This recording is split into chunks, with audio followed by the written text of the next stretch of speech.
I apologize.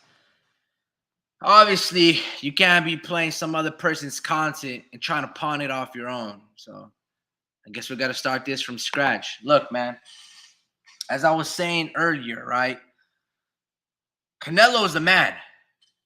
He's the best fighter that Mexico has ever produced. He's the undisputed champion of the world. The man can do no wrong. The man with pecas and freckles. The man that knocks out guys like Alfonso Poncho Gomez and Josecito Lopez, and will fight Perro Angulos and Miguel Vasquez twice and Julio Cesar Chavez at 164. Real threats. Those are the fighters that Canelo will fight. But apparently somewhere, some reason why, unbeknownst to the boxing fans and just real legitimate threats, Canelo, like I said, he can't do no wrong, man. He's just the greatest thing since Pan Bimbo, right, and Wonder Bread. He's an impeccable fighter. He's got amazing speed and sizing strength. But yeah, man, it's one of those situations where, look, obviously you can't be playing somebody else's content and, like, again, try to pawn it off on your own. It's just not something that you should be doing. So I apologize, YouTube. Man, fuck YouTube, bro. Don't play with me, bro. I know what's going on. You're just trying to strike me down because you guys are Canelo fans. It's not gonna happen here, man. David is that threat, guys. Look, man, I'm just waiting for Speed. I send this dude to I send him the link, but he's playing video games or some shit. Look, man, I want to go to a little sidebar real quick, as I don't want to repeat myself in the last live, unfortunately. But apparently the Zone wants to pit Golden Boy's stable of fighters versus Eddie Hearn's stable of fighters. I'm all for that, man. That sounds like a really good kind of round robin between promoters. Maybe have a face-off, and Oscar can sit down in this situation with a Max Kellerman and engage, with the linguist and verbal enthusiast that Eddie Hearn is, and just be like, look, man, you're a good promoter, Eddie, but I'm not only a great promoter in myself, but I actually boxed. I actually won a gold medal representing the best that Team USA can represent. I also became a multi-divisional champion while giving us, and like, imagine that face down between Oscar De La Hoya and Eddie Hearn, and these guys are trying to rebuttal and up one another, and then Eddie Hearn can say, like, well, then what happened to, if you're such a better promoter, then how come at one point I had Canelo Alvarez, a fighter who you lost, and you're like, ooh, Oscar can be like, but didn't you say, Eddie Hearn, before you got your hands on Canelo, weren't you saying and ruining his reputation how he was a dirty fighter, how he was a despicable fighter, how he should be banned for life in the situation when he was fighting Triple G? And then all of a sudden you're a turncoat and you become the man's best friend and you're invited to his wedding and all these things. Then all of a sudden, just because you're getting an 8% or a 10% of his paycheck, all of a sudden you're best buds. You see, imagine that sit down between promoters. Imagine you threw Bob Arum in the mix there. Man, that would have been an incredible run. It would have been impeccable. Anyway, man, as I wait for Speed to, gather his research papers to give you guys the most boringest, mundane live that you guys can possibly hear, unfortunately, I just got to talk my rah-rah stuff. But I don't know if Sports Archives is on, but I apologize on behalf on all you guys. I don't want you guys to be clicking lives and trying to scatter through the channel. I'm not too sure if I have to delete the next live, but just to recap, all I'm saying is if Bud Crawford and Jamal Charlo, they don't have the right to cut in line in front of other legitimate threats at 160 or 168 that are looking to fight Canelo Alvarez, because those fighters have paid their dues in those respective weight classes. Jamal Charlo missing two times weight, right? Him missing weight 2 times to fight a 154-pounder and Jose Benavidez Jr., that does not and should not get you the lottery ticket to fight Canelo Alvarez. That should not. Because your brother, Jermell, tried to do something similar. and then he just blew all the money away by beating on his wife. I don't know if Jamal is worthy of that. He's very inactive. Somehow is never stripped of the 160 middleweight belt, and he didn't look that great against Jose Benavidez Jr. And we're talking about PBC and their PBC stable of fighters. They're the most unprofessional group of fighters that I have ever met or ever seen display skills. And they never complain about inactivity. And the minute they do complain of inactivity, like Gary Russell Jr. or Avanes Martirosyan, guess what happens? They end up leaving, being shelved, and then they have to apologize to Senor Alberto Hyman. And like always, Vince Vargas goes, Big League Chew. Yeah, bro, they fucking pulled on my ear and just said, nope, you cannot be playing somebody else's content and trying to pot it on your own, homie Ricky. I was like, shit. Who knows that reference, man? I'll give you guys $1 if you guys know that reference. I'll give you guys a wrench if you guys know where that term comes from. Shit. You guys have 30 seconds. 29, 28, 27, 26, 25. Look, man, I didn't go to math classes, bro, so I don't really know how to count. Yo, Vince, I got a question for you, man. How confident are you that the Niners in 2 weeks will become a 6-time Super Bowl champion?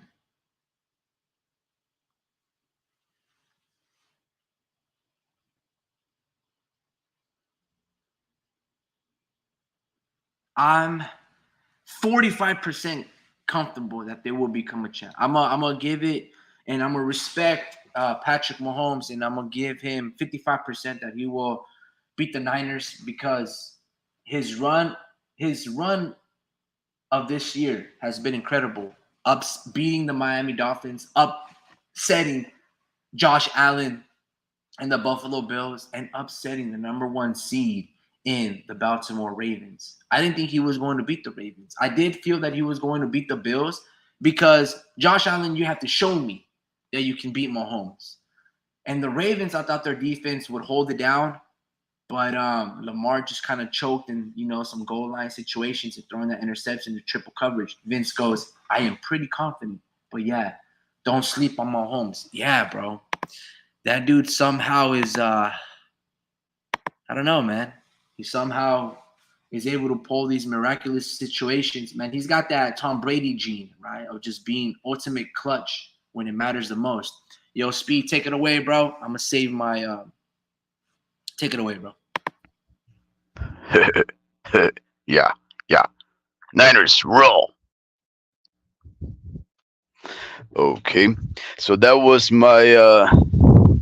I guess that was my impression of what Beavis and Butthead would say if they were 49er fans. Good even fall to one and all.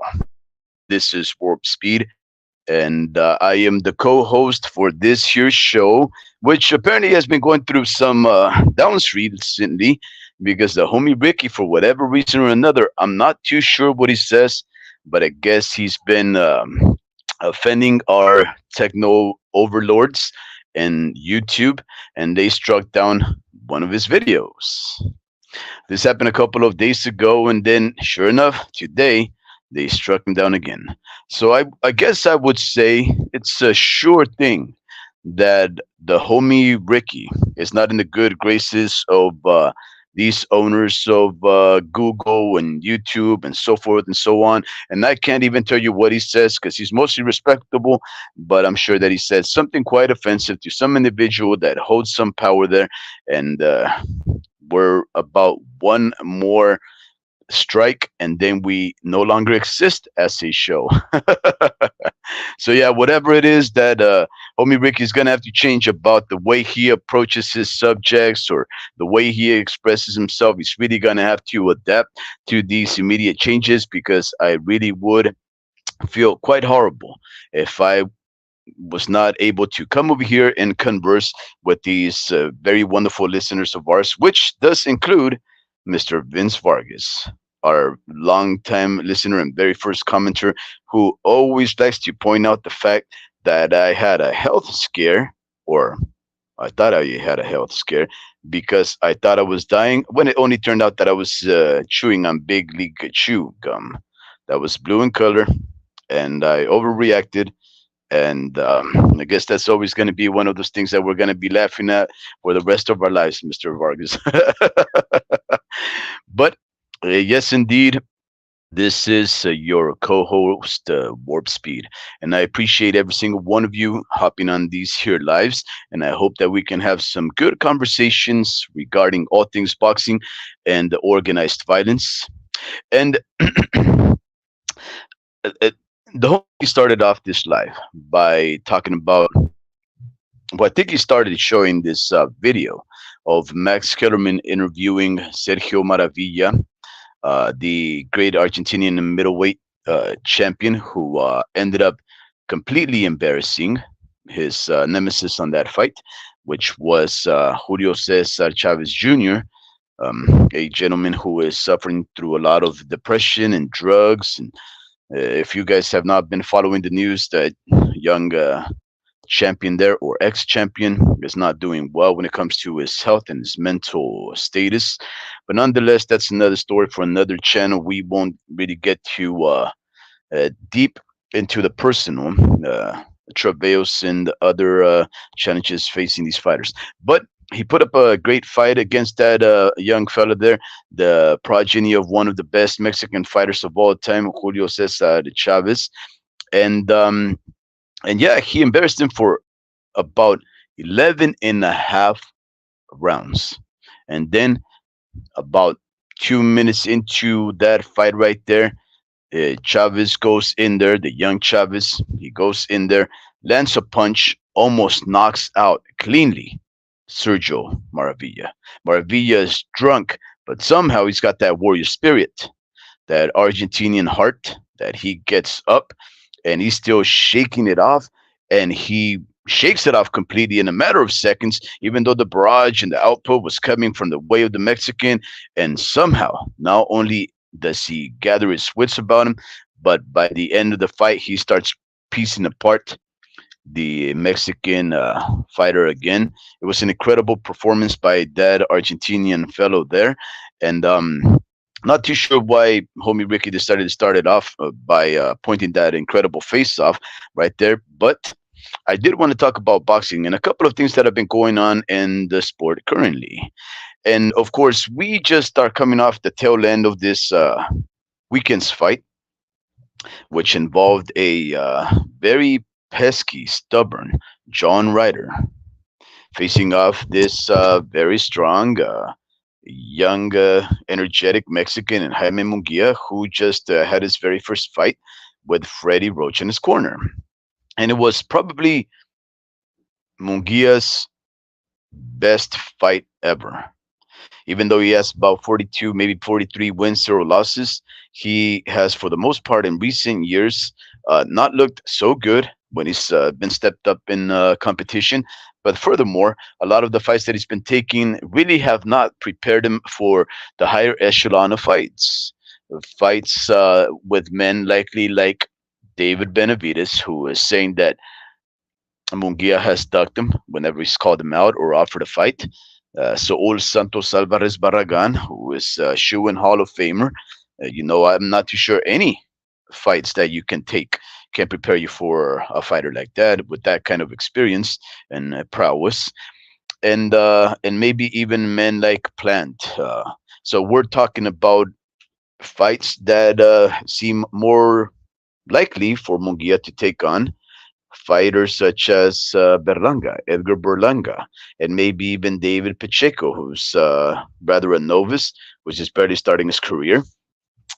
We were really considering those level of fights for somebody that nearly has 45 fights under his belt. This is how pitiful, how pathetic most people would consider Jaime Munguia as a fighter. They never really accredited him, most recently, especially in the past few years, as a noteworthy fighter. Exciting, yes, absolutely. Fan friendly, absolutely. Every fight that he is in, he's going to throw a lot of punches. He's going to be ripping lips off. He's going to be knocking people's teeth out. He's going to subject himself to a lot of punches in return. He's going to show chin. He's going to test the chin of others. But never once did they give him the kind of credit to say that he'd be up there fighting some of the best fighters currently, especially the champions. But then Jaime Munguia had this performance against John Ryder, a fighter that arguably beat Callum Smith at 168 a few years back, who went all 12 rounds. Yep, he did get dropped at the hands of Canelo maybe on the third round, but he still lasted all 12 rounds and even gave some heck back to the Canelo, the champion himself. But nonetheless, that guy faced off Jaime Munguia, and Jaime Munguia obliterated him. He knocked him down about four different times, had the fight stopped on the John Ryder side. This is Jaime Munguia in his very first fight, fighting under the new tutelage of Mr. Freddie Roach, a legendary trainer and an incredible fighter himself. If you've never seen a Freddie Roach fight, you should go and seek him out. He put up a lot of good fights. He had a pretty good record himself. Um, Nonetheless, we do have Jaime Munguia looking spectacular against a fighter the caliber of John Ryder. And we know that John Ryder, he's never been a champion, because for whatever reason or another, you can say he'd been robbed or otherwise on that fight with Callum Smith. I really am of that idea that he should have become a champion that day. But somehow, John Ryder was just never good enough to make it convincing to the judges that he deserved to be a champion. When he ended up getting the Canelo sweepstakes, when he ended up fighting Zach Parker, um, it was a short-lived affair, 4 rounds. After the fourth round, Zach Parker refused to come back out to take that fight. He was injured about the hand, if I'm not mistaken, and that is how, by default, John Ryder became the mandatory for Canelo, and of course, Canelo faced him off. And one thing that can be said about John Ryder after the fight is that he was durable, resilient. He had the heart of a lion, but he definitely was not a champion, and he definitely was not a fighter that looked like he can ever be a champion, except just become durable. So, when this fight between Jaime Munguia and John Ryder took place, we looked at this fight as, closer to a 50-50. Uh, but I'm not too sure what you mean, homie Ricky. Did I say Zach Parker? That's what I reckon I said, but maybe I'm mistaken again. Tomorrow is my birthday, so I'm about to turn 45 years of age. My brain cells, my neurons are no longer as sharp as they once were as a sprite young man. But nonetheless, hey, I believe I said Zach Parker. Anyways, we had this fight close as a draw. Some people actually had John Ryder taking that win because of how bad Jaime Munguia had looked and how mediocre his level of competition had been. And as soon as they tested him with somebody that had names such as Danny Jacobs and Triple G and those kind of fighters, that's when they said, "Oh, okay. When you step him up, Munguia starts looking like he's about to lose, right?" So there was supposed to be a very close fight.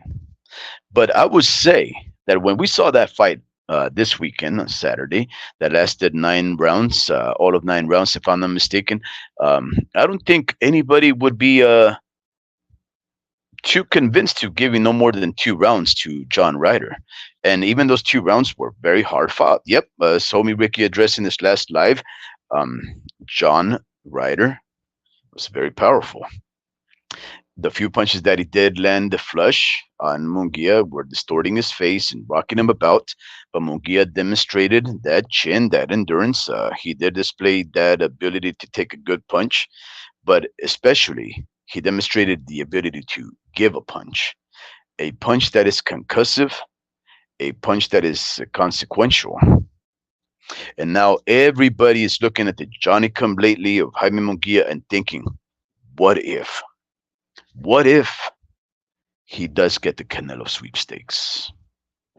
What if he faces off against David Benavides, right? What if a Plant? What if a Charlo? These are the kind of questions that make us boxing fans dream. Can these fights happen? Right now is the time for these fights to happen, right? And all of this happened just because Jaime Munguia looked so dominant in this last outing against a guy who is most notably known. His notoriety comes from the fact that he was robbed from a possible championship at the hands of Callum Smith, who I guess we can say that he is a durable, scrappy fighter, but really is not one of the best champions at or above 168. But the other thing that John Ryder is known for is just basically taking punches to the face and to the body for 12 rounds against Canelo. This is his last fight, by the way. Now, John Ryder's 35 years of age, and he just took on a beating at the hands of Canelo, one of the best fighters in the world, if not the best, right? And we're supposed to give Jaime Munguia the type of credit for having survived that, for having beaten that guy. Is that what we are supposed to do? Are we supposed to all of a sudden imagine that Jaime Munguia deserves Canelo because he stopped the guy that Canelo couldn't?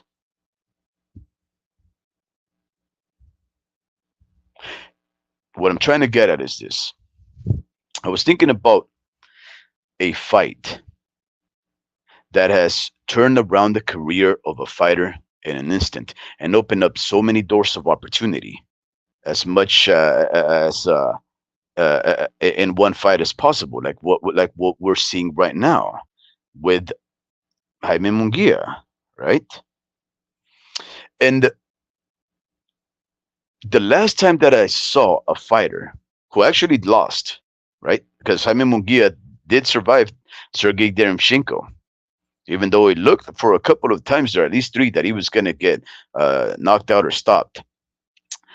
But the last time that we saw a Mexican warrior take on a whooping, a complete, utterly outclassing, which is not what happened to Munguia. Munguia was in a war, but come back and then look so stellar and then start opening up the imagination of us viewers of this fighting sport and think that the future is bright. I started to think, well, isn't that sort of what happened a little bit for Jose, for Zurdo Ramirez, Gilberto Zurdo Ramirez, after he got completely embarrassed by Bivol, Dimitri Bivol, and then all of a sudden he comes and takes on the fighter caliber of Joe Smith Jr.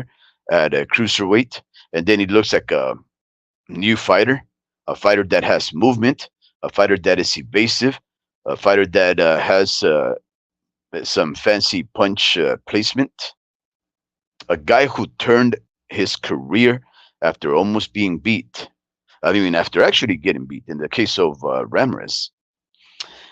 And now he's apparently going to be taking on a fight for Joey Opataya's belt, who was stripped just because he went to fight for Turkey Al Sheikh. He's going to be fighting Maris Bradis, if I'm not mistaken. Or maybe that fight fell through. I think Mr. Larry Liston pointed out to us that that fight may have fallen through. But nonetheless, I started to think, who's a better fighter? Joe Smith Jr. and what he's accomplished in the sport for Gilberto Ramirez, or is John Ryder and what he's accomplished in the sport better for as a fighter for Munguia? And I have concluded that if I was a fighter, I would rather have Joe Smith Jr., who was actually a champion, and he beat a bunch of names, including a legendary Shulin Hall of Famer, first time undisputed. Yep, he was older and long in the tooth, but Bernard Hopkins, who right before that fight had beaten an undefeated Japanese fighter at 168, if not mistaken. And he embarrassed that boy.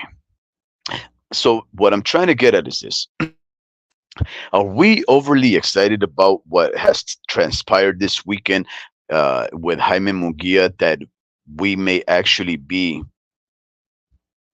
blinding ourselves to the possibilities that Jaime Munguia may just have gotten a shot up John Ryder?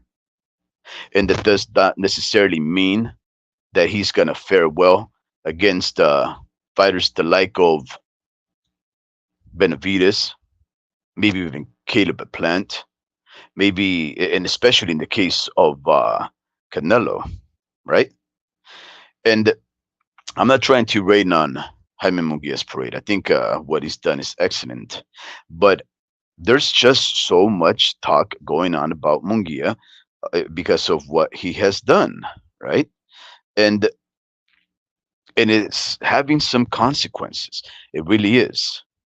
There's talk that one of the possible fights that Saul Santos Alvarez Barragan may soon take may be a fan friendly war between Mexicans and Canelo versus Munguia.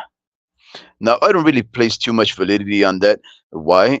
Because there's a couple of things that have been going on, things that are being said about Canelo's future that make it seem like that's not going to be the case. And as reported today in Boxing News 24, January 29th, 2024, the year of our Lord, and written by Sean Jones in his missive titled Canelo's 2024 Slate. Jermell Charlo followed by Crawford at Clash.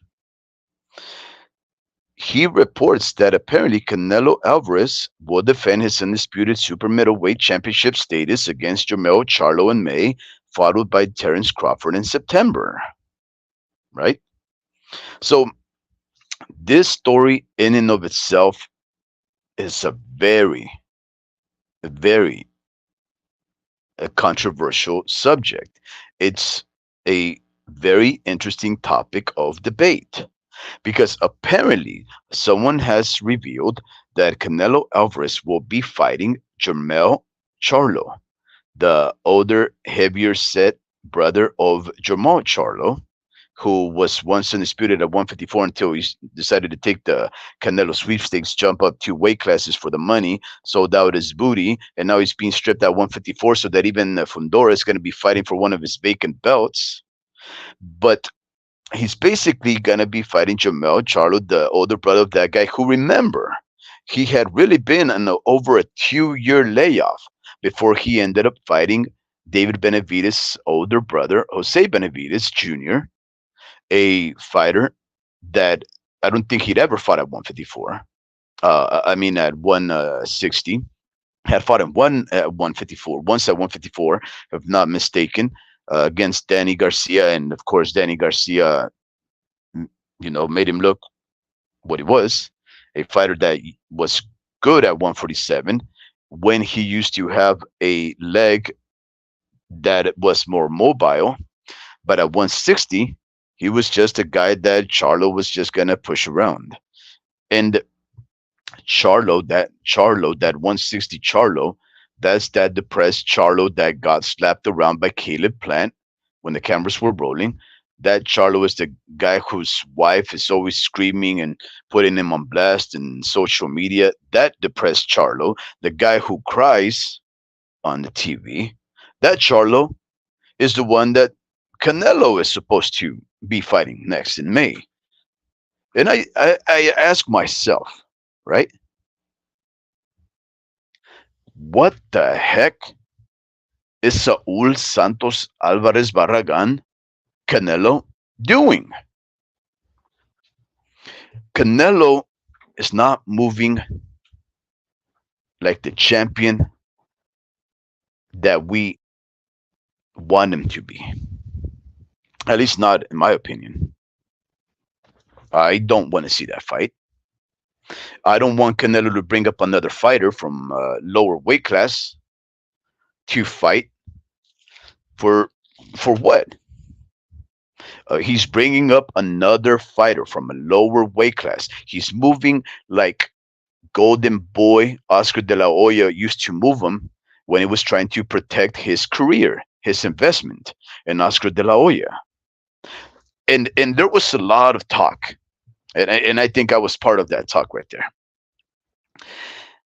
That that stated that when Canelo Alvarez freed himself from the hold, I guess you can even say the stranglehold of Oscar de la Hoya, that's when we saw the best Canelo come out.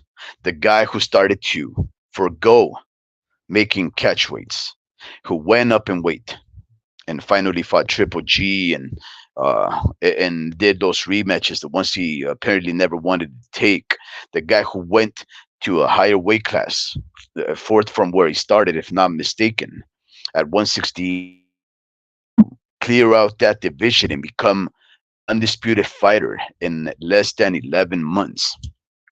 That Canelo happened after he became a freed man. And now he's going back to doing the shenanigan work. He's taking on two fights. He's possibly taking on two fighters from lower weight classes. And guess what? We can't blame anybody else besides Canelo because nobody can blame it on Al Heyman. Mr. Al Heyman cannot be blamed for Canelo taking on these fights. Why? Because some of us think that the PBC is only surviving because of the money that Canelo brings to that franchise, that operation. It looks as if Mr. Al Heyman is offering some fights, some easy touches for the Mexican legend in order to make sure that the Mexican will have everything in his favor in order to continue to be a triumphant force so that Mr. Al Heyman can continue to exploit the Mexican American, Latino, black, white, whatever you may be fan base of that champion. This is Canelo. If the rumors are true, Canelo is moving like that person that everybody used to criticize for catch weighing people, like one of my former favorite fighters, Miguel Cotto. Or unless I think maybe Miguel Cotto catch weighted him, I can't remember. Bringing up fighters from lower weight classes, two weight classes before, remember? Amir Khan brought him up to 160 for fighting at 147, knocked him out. This is the way that Saul Santos Alvarez Barragan is moving now in his free will as a contractor for Mr. Eddie Hearn, for Mr. Al Heyman. He's an independent operator that can move however he wants. And instead of saying, I want you to bring me David Benavidez, the only guy who's ever held the belt at this here division, the only guy that's fought and is tracking right behind me, taking on the same fighters just so that he can draw attention to himself. The guy who's putting up these very fan-friendly fights, bring on that guy. Why? Because I am the best in the world. But no, if the rumors are true, I guess Canelo contents himself with fighting a 160 depressed, crying Jamal Charlo. Jamal Charlo. And up in weight. That's what he's gonna do. Okay. Laid off, semi-retired, depressed, fighter who's always getting screamed at by his wife, getting pimp slapped by Caleb Plant. That guy. is who apparently, it seems, if the rumors are true, of course, because they are but rumors, unless any of the people involved come out and say it, they're rumors. But if true, or not, somebody's allowing that storyline to unfold and become the news du jour, the news of the day. Canelo couldn't dispel those rumors. He's not doing that. So I'm not too sure if that indicates or implies any kind of validity to these ruminations, but nonetheless, I can say that I am not a happy camper. I want the Mexican monster. I want to find out who the real Mexican monster is. Is it David Benavides? Or is it Saul Santos Alvarez Barragan? That's what I want to see. But it gets worse.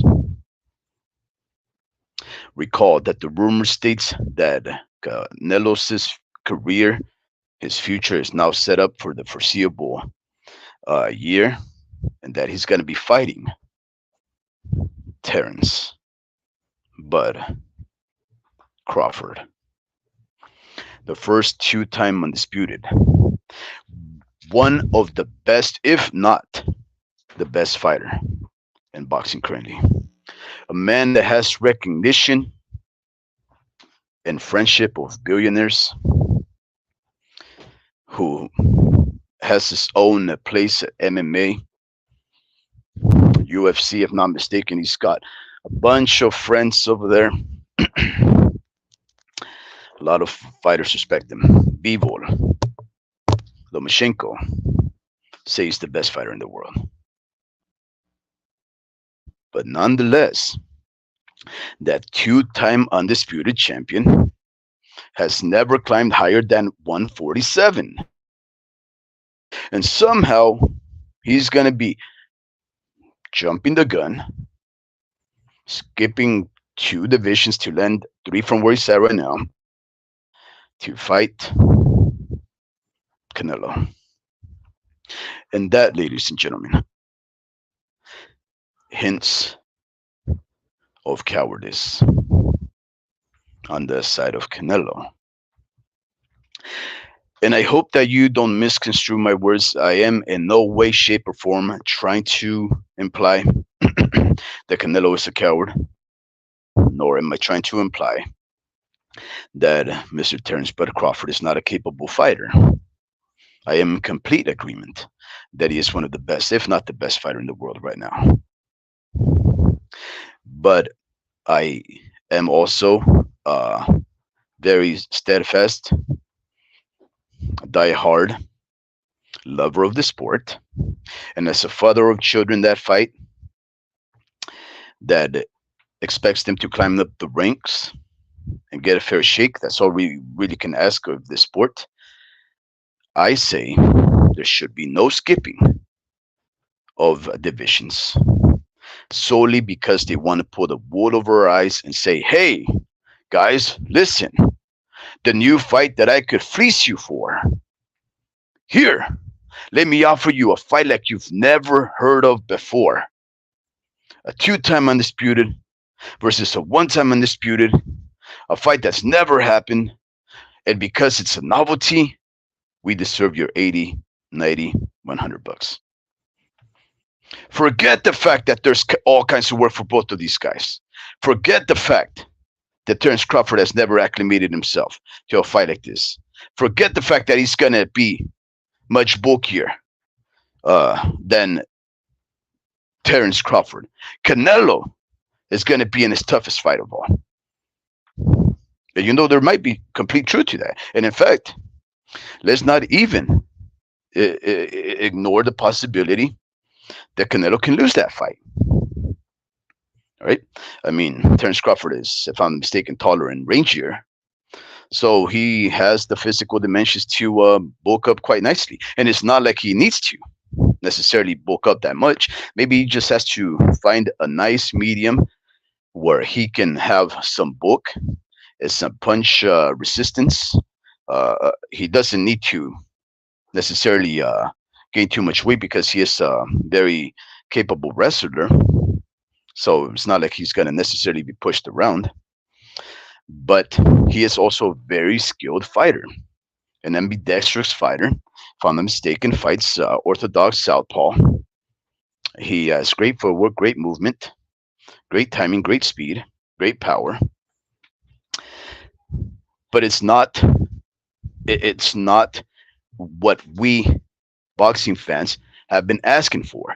We don't want the shenanigans. Sometimes we don't need the novelty, the frivolity. Sometimes we just need the number one and number two guys fighting off for the belts. And if I'm not mistaken, David Benavides has been Canelo's mandatory for close to 2 years now. I'm not too sure why Canelo or maybe Mr. Al Heyman are so adverse of just pitting the Mexican against the other Mexican, but that's what I want. And I find it ridiculous, if true, that Canelo, knowing that he is the cash cow of the sport in the North American hemisphere, that he would allow Mr. Al Heyman, God bless his soul, to manipulate him like Mr. Al Heyman has manipulated everybody in order so that he can fool the boxing fans that these are intriguing matchups, take us for our money, and start destroying the sport like he has been doing so. Again, that's the way that I see it. Let's read a couple of these messages before I start going off on another diatribe. I really can get a bit riled up when it comes to these things. So let's see what some people here are saying.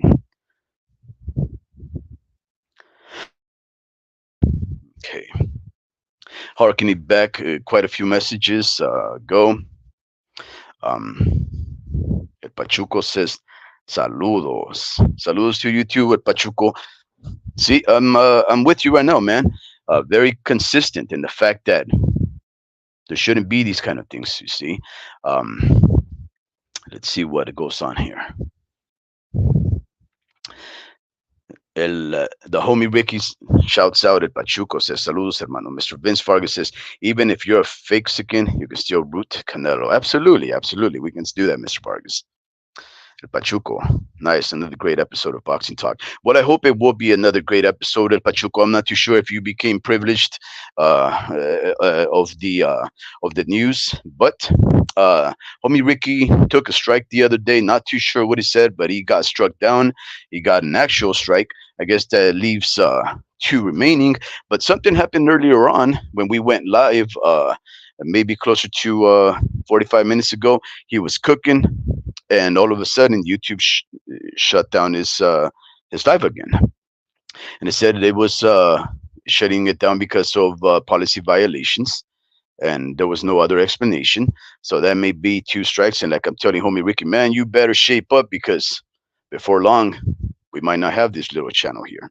So let's hope that whatever it is that these technocratic overlords don't like about what we're doing, that hopefully we can catch on to it before we get struck down and we might never hear of each other again. Unless, of course, we do it so in another channel or whatnot. But let's continue on with that.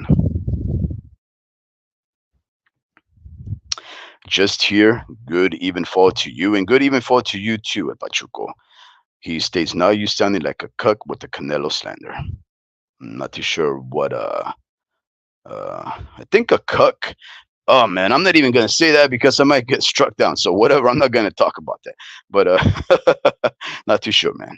Vince Vargas, I don't mean speed, just boxing fans in general. Yeah, you must be FLOMOCUCK.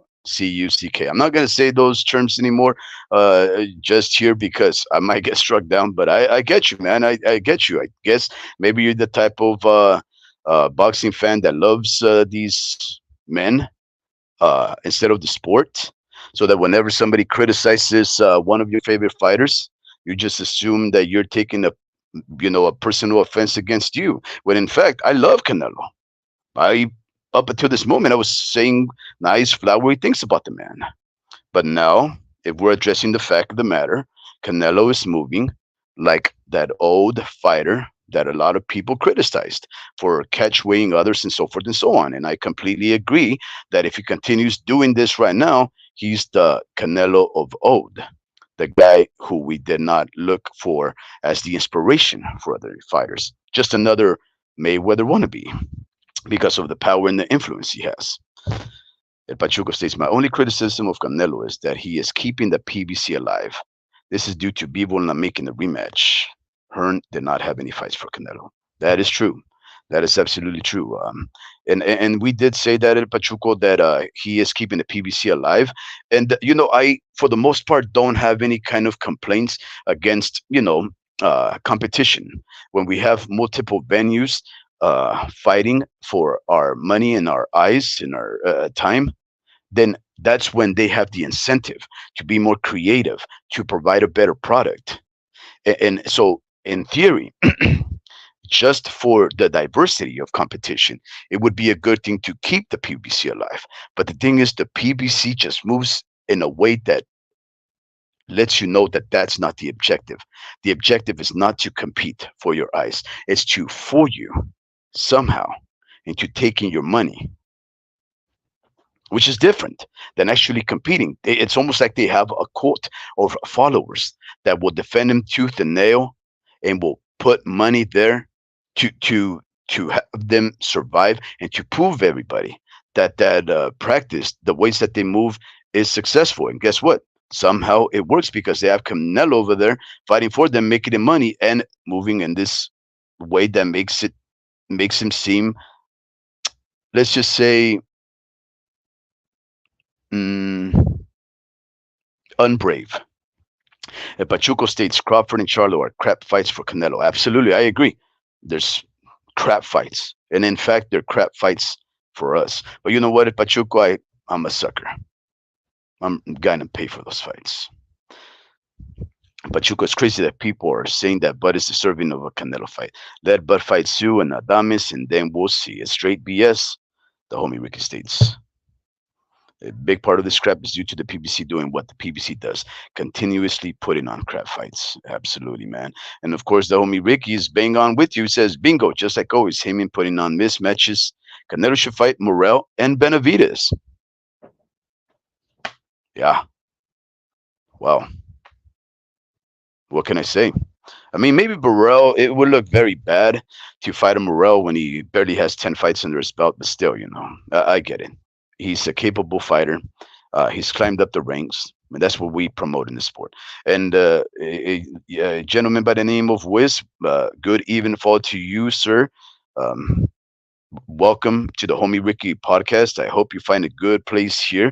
And hopefully we entertain you and, maybe shed some light on some of these going on in the sport. But let's see what Mr. Wiz states. He says Canelo ducking. It's like saying if David Benavides doesn't fight Morel, he is ducking. How long did it take for David Benavides to fight Caleb? LOL. Yeah, I'm not too sure. It took a while though, or at least it took Benavides as much time as he needed to chase after Canelo after Canelo beat Caleb, and then he says, "Let me take that guy on." As soon as he was, why? Because he's chasing after Canelo. So I'm not necessarily saying, Mr. Wiz, that Canelo is ducking Benavides, but if he's his 2-year mandatory and he's got that smoke right there, and somehow he's taking on a 3 weight division smaller than him, Terrence Bud Crawford, and a weight division below him, depressed Jamal Charlo. What else can it be besides Canelo ducking David Benavides, which is the fight that everybody's been asking for years? Nobody has ever asked for Canelo to fight Charlo. Nobody has ever asked for Canelo to fight Terrence Bud Crawford. But everybody has asked for David Benavides, and I don't know anybody that would say otherwise. I don't know anybody that would say, David Benavides. Nah, I don't want to see that. I've never heard of that, Mr. Wiz. El Pachuco states exactly. Canelo is his own enterprise, and yeah, Benavides has not done much. Yep, yeah. They didn't give me a strike. They just closed the video. All right, homie Ricky, I guess that's a good thing. What are you reading? Ha ha ha. El Pachuco, man, that sucks. This is a clean and respectful show. we try to be El Pachuco. We definitely respect our listeners and our viewers. So we'll never offend you guys necessarily. I'm sure that you guys will be offending us much more than we will ever say anything bad about you guys, because we do this for you, our listeners. Because without that, we're just, like one of our buddies said, you're just pissing in the wind. Because our channel, we don't send out the likes. We don't ask you to subscribe. We don't ask you to hit the like. We don't do that. We just like to have fun, talk about the sport that we love, listen to your guys' opinions, read them out, and discuss them. So yeah, that's all that we live for the time being, at least when it comes to the show. The homie Ricky says, "Yeah, I'm a big fan of Canelo. Unfortunately, someone is guiding him in the wrong path." And that, of course, in my opinion, homie Ricky, we can no longer blame Mr. Al Heyman, because Canelo is a force in and of himself. And he could tell Mr. Al Heyman, no. So going on, right, for some of these news right here, uh, you know, I was mentioning how Charlo is apparently next. I want to ask you guys, what do you think about that? Am I completely mistaken? Do is the 160 Jamal Charlo, uh, who has a record of 33 and no 22 knockouts, fighting a one division lower than Canelo currently, a guy who just who actually had beaten up in Deremchenko, the guy who Munguia had to go hell and high water against, and he also fought Benavides's older brother. That guy, who had to actually go up and fight. I don't know what was it, like at 165. He blew the weight. He couldn't even make it. He basically was fighting at 168, if not mistaken. Um, do you guys want to see that fight, on account that it is a much more competitive fight for Canelo, because he's closer to his weight division, and because at least he has some history by having basically embarrassed his younger brother? Do you guys have any interest in watching that? Would you pay to watch that? Yes or no? And be honest. I mean, maybe you guys do find some value there. I mean, I respect the Charlos. I think they're very capable fighters. Um, they're entertaining. Maybe if we didn't have social media, we wouldn't know what their personal lives are. So right now, I believe that some of these fighters are being judged negatively, so on the count that we are privy to the things that go on outside of the sport, and because of that, we tend to develop some negative opinions about these guys that may cloud our judgment of them as fighters. But do you guys have any interest in fighting in Charlo fighting Canelo? Let me know what you think, right? But we will go on and read this missive right here. uh, because it goes on to say that at least Charlo's undisputed. All right, and I guess the one who's reporting that this is the lineup of fighters coming up next is Salvador Rodriguez of ESPN Knockouts. Now, I've never heard of Salvador Rodriguez, or at least I've never heard of Salvador Rodriguez as being one of those reporters, a la Rafael, Dan Rafael, or Rick Glazer. I've never known this guy as being one of those reporters that breaks news or drops clues of what's going on, for whatever it's worth. I don't know if that's a good thing. Maybe that says, okay, since he's never done it and all of a sudden he's doing so now, that means we must give him some credit and say that there is some truth behind it. Or maybe we can say the opposite and say, well, what do we know about Rodriguez? He's never done it before, so he has no track record, so we shouldn't apply too much validity into what his words are. But he is the one who is saying that this is the lineup of fighters, right? And and he states that Canelo made an excellent choice to fight to fight the unbeaten welterweight because there would be much interest in a fight between Canelo and the pound for pound star Terence Crawford. This is what this reporter writes. I don't know. Do you guys agree with that? Do you guys have much interest? I mean, without a doubt, there is some intrigue there, right? Uh, for the casuals, there is some intrigue there too. For us boxing fans that have watched the career of Terence Bud Crawford, we know he's the goods. We know he's a capable fighter. And contrary to a lot of other fighters that tend to go up in weight and start losing their power and start looking worse for wear, like Mungia was, like Canelo has been doing so because they're testing limits of their body and their abilities. Terence, quite the opposite. He's looking much more capable. He's looking much more dominant. Terence Crawford, if not mistaken, he stopped everybody at 147, even though he started fighting at 135, if not mistaken. Uh, he became undisputed at 140, became undisputed at 147. And in going up in weight, his prowess, his dominance has been key. It's been clear as day. So we cannot discount Terence Crawford.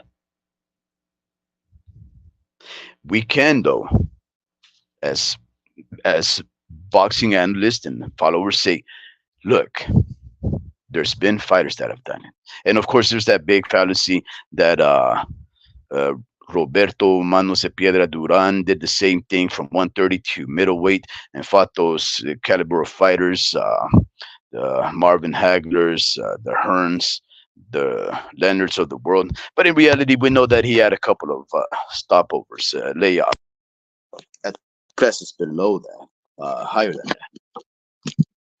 We know that. A lot of the time we forget that.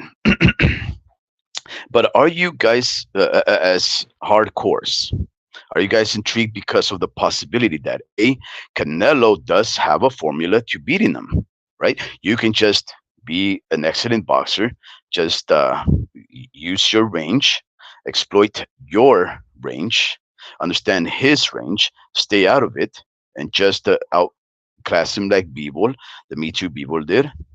Or you can also outbox him, right? Because one thing that Bieber was, he was in his face. He was in Canelo's face.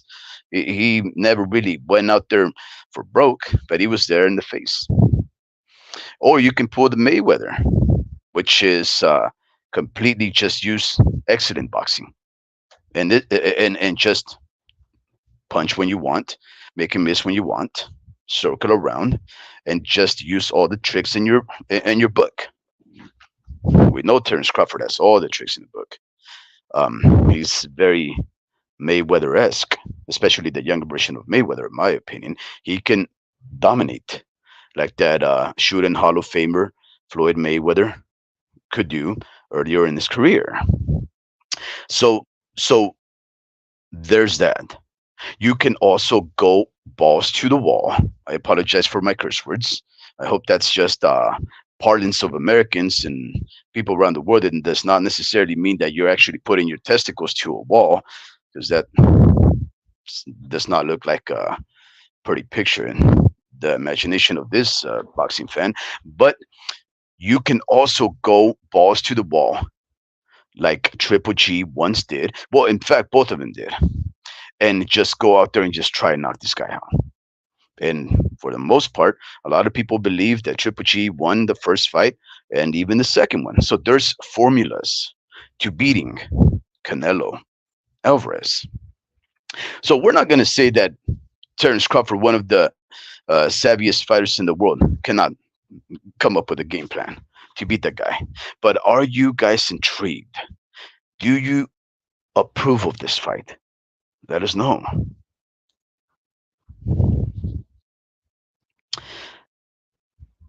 Canelo is one of my favorite fighters, but I can't support this crap. El Pachuco is one of the most consistent. In fact, I imagine El Pachuco, like, just steadfast in what it is. He knows what he wants to say, and he'll never waver from that because his opinions have been formed through consideration and experience. And I understand that. And here's the thing, Pachuco, I will say this, right? I'm not saying that I am not steadfast in my opinions. But as a person that does like to consider all angles before I draw my conclusions, a father of fighters who one day I hope will aspire and achieve great things in the sport, uh, uh, uh, uh, a a lover of the sport who hopes that we can find more justice, more more uh, more of you more of a fair sport. I like to consider all angles, and I like to listen to all the sides, right? Because everybody has an opinion because there's some truth to it. There's a reason. There's a logic. Uh, uh, uh, for a pattern for why they became of that mind, right? And there is value in all those. I don't think anybody has an opinion that's completely founded on stupidity. Ignorance, yes, but stupidity, just drawing a conclusion after knowing otherwise and not having that conclusion tainted, at least somewhat persuaded by some uh, factoids. I don't know if there is that kind of a person.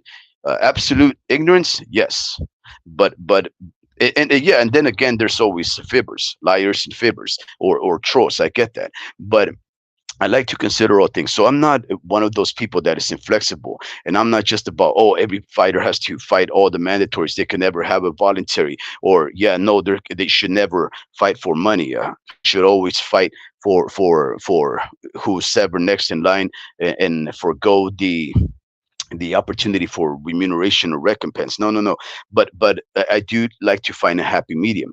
But in your case, you're very consistent. You don't like those kind of shenanigans, and I completely agree with you right there, Bachuco. I cannot support this crap either. The homie Bricky says, yeah, I'm a big fan of Canelo. Unfortunately, someone is guiding him in the wrong path. Pablo, good even fall to you, sir. Welcome to the Homie Ricky podcast. My name is Warp Speed, and I welcome you to this year's show where you're going to be welcomed with open arms.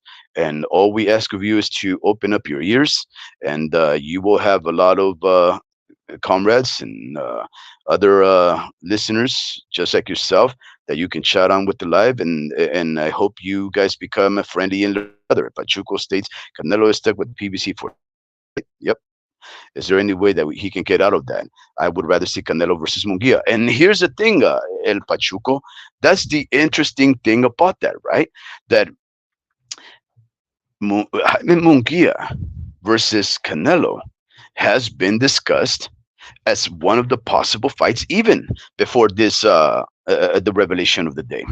They were talking about Jaime Munguia fighting Canelo, and they said that about this fight. Should Munguia beat John Ryder, there was a possibility that Canelo Alvarez would allow Munguia to win the Canelo sweepstakes. And in fact, recall just a couple of lives back, we talked about how Jaime Munguia and his camp revealed that Canelo and his camp had reached out to them and said, hey, if you win this fight, maybe we can get it on. And now here's the interesting thing about that. I don't recall Canelo ever having called out a fighter. And the only times that I recall him ever having called out a fighter, I believe, was when he called out, Dmitry Bivol. We know how that fared for him. And now he's calling a Jaime Munguia out. And Canelo is not the kind to call anybody out. So it was very interesting news. And I don't think Munguia would be lying about that. Right. So the first thing that you started to think about is, what's the catch? And why would that even be a possibility? If Munguia is not a PBC fighter, it is not an in-house fight like we know that Mr. Al Heyman favors, why would he allow that fight to take place? Now, we do know that under the right circumstances, associates of Mr. Al Heyman and the PBC, like Mayweather, will allow Tank Davis. Well, actually, Tank Davis, apparently he's just an independent guy who's no longer fighting for Al Heyman and the PBC, nor for Mayweather, but they will allow some fighters to cross over to them. In this case, Ryan Garcia, to make some big fights. So there's some truth to a possible fight. And I agree with you. That would be a very intriguing fight. It's actually better than Charlo, who's 2 years removed from the sport for the most part, and Terence Crawford, who's three weight divisions removed from 168. But now we have this revelation, and we have to say, well, I guess we can just, you know, leave that for the birds and the fancy of imagination, because I don't think that fight's going to happen. And if there's only two fights, and if Charlo and Crawford are going to be those fights that he's going to be up against, maybe it'll take place when he crosses over to Matchroom, and Eddie Hearn negotiates one of the fights that Mr. Turkey Ali Sheik wants to see between Golden Boy and Matchroom. That's another one of those very interesting topics of the day. Turkey Ali Sheik, the Saudi advisor, who was responsible for the expansion of the sport in Saudi Arabia and in Arab lands, he asked Nemesis Eddie Hearn, Mr. Frank Warren, to pick out five fighters each, pit them up against each other, and I wasn't see a fight night between promoters and promoters. I want to see who comes out on top. And he offered the same thing for Eddie Hearn and Oscar De La Hoya. Mr. Oscar De La Hoya from Golden Boy Promotions said, yeah, you know what? I don't think I have that many fighters. He basically rebuked the opportunities of Turkey Ali Sheik and his deep reserves of finances and said, I don't think I have it in me to create those many types of fighters because my roster is not that deep. But guess what? There's Munguia versus Canelo. There's one, right? There's let's see, Conor Benn could fight Alexis Rocha, 147. I think Conor Benn will destroy Alexis Rocha right about now. There could be Pacheco. Uh, uh, no, maybe not Pacheco, or maybe Pacheco, right? Uh, Against maybe, let's say, uh, mostly Sun. That could be another one. But nonetheless, Oscar De La Hoya said, I don't think I can come up with five guys that I can pit against Eddie Hearn's guys. And Turkey Ali Sheik said, okay, we will miss you. Thank you very much. He basically turned down the opportunity to make billions. This is Oscar De La Hoya. My goodness. Like, wow. Okay. Anyways, I believe that fight could take place at Pachuco, but it wouldn't be for the PBC. It would be maybe Matchroom versus Golden Boy, being financially backed by Saudi Arabia. The homie Ricky says, I think it was a 3-fight deal. This would be Canelo's last fight, I think. I think he had his very first fight with that Charlo, homie Ricky. So that's the first of the three packed. Pop says Canelo knows he will beat Charlo, of course. Easy fight, yeah. There's there's so many reasons for why that fight is not ideal, Pablo. But again, I don't fault Charlo for taking that fight. I am not gonna blame Terence Crawford for taking the fight. These are pay-per-view fights, and these fighters are now fighting for the prize. And I get that. I respect that. I would do it, but they only mean that they're going to be presenting to you inferior products for the highest of prices when we've expected Benavides to get that shot. In fact, I want Benavides to be the next fight.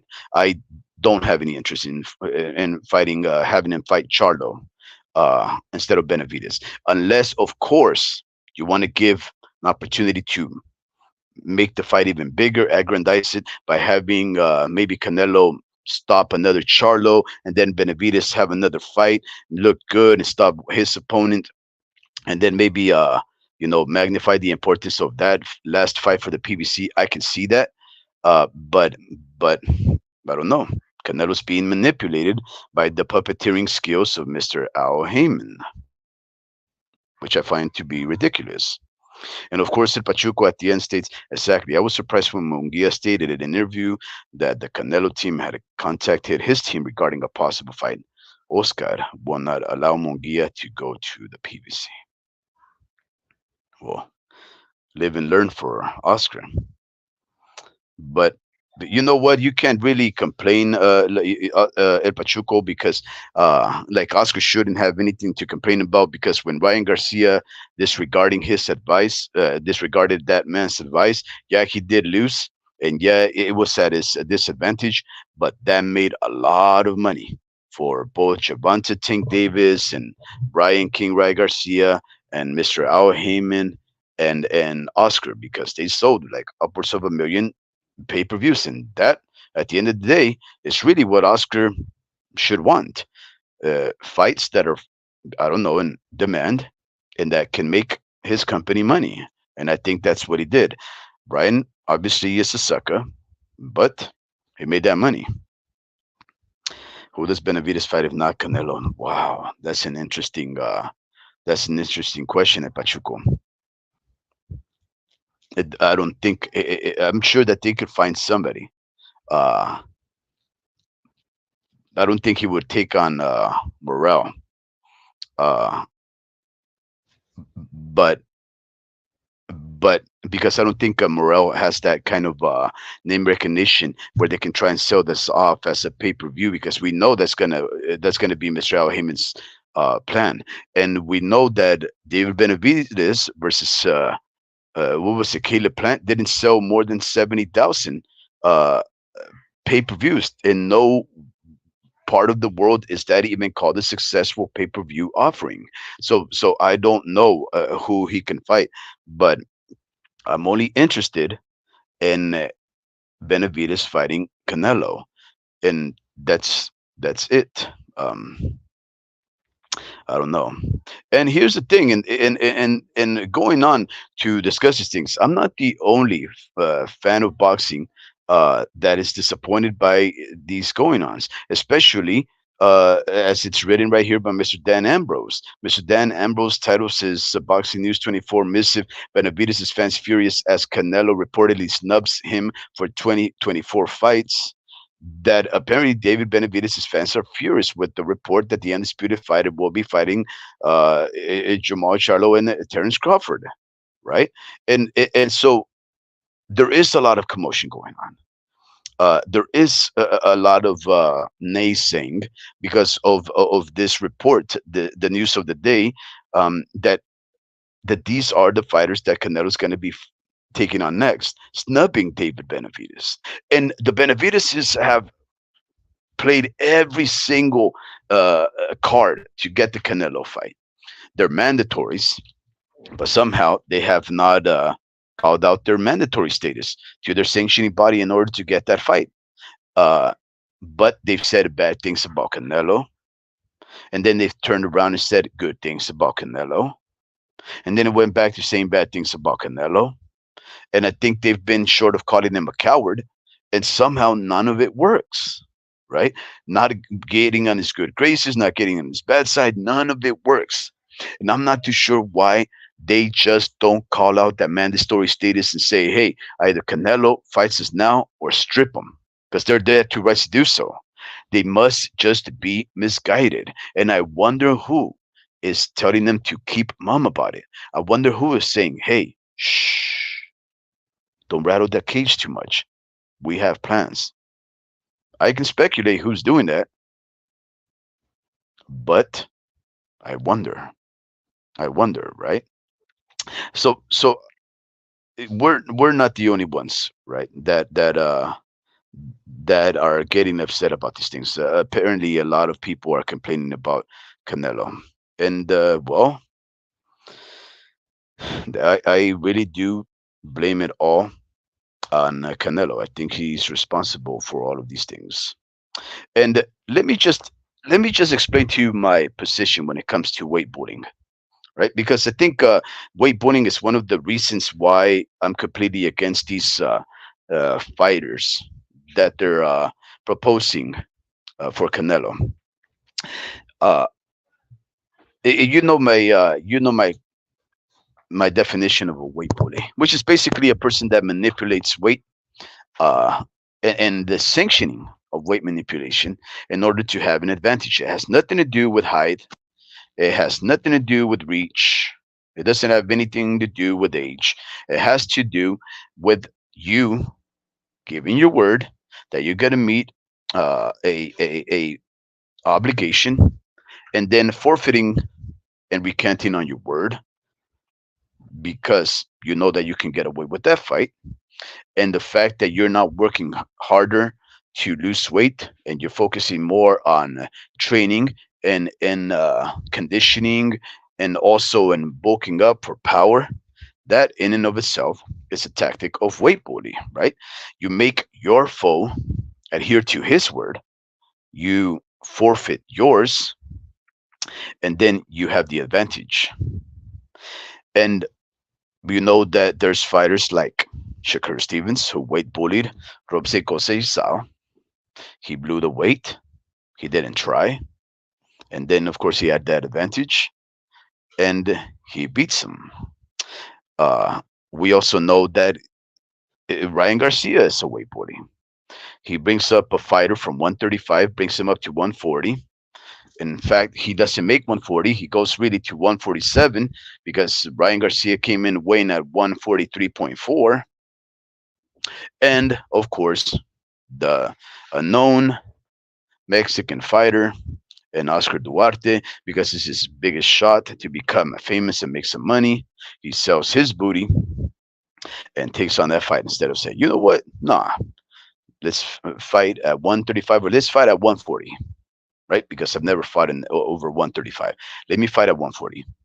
No weight stipulations, no rehydrations, no going up and weight just because you're the guy. Because guess what?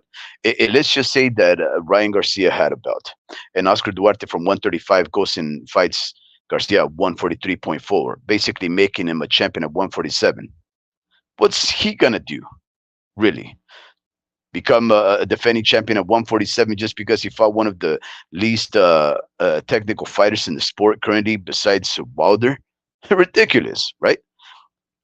But this past weekend we had an example of wakeboarding that was sanctioned by the organization known as the British Board of Boxing, the BBBOC, right? And I'm not too sure if you guys watched this fight, but it was earlier on in the United States, a matchroom offering that had us pit Lewis Crocker, a prospect and up and comer 147 fighter, take on a fighter from Mexico, and his name is Jose Felix Jr., who had a fight as low as 126, had his best run at 130 and 135, went up to fight as a 140 pounder. That's when he started to become mediocre again. One of those fighters that does not uh, go on to higher weight classes and fare well. He no longer has those dominance because at 130 and 135 he was actually quite the force. But he starts going up to 140, and then Sandor Martin and all these other guys start piecing him apart. And somehow he gets the shot against Gary Cully, the diva. And Gary Cully is, of course, putting on a very good fight. The Mexican is there trying to get in his face. He throws a punch, knocks him out. Upset of one of the upsets of last year.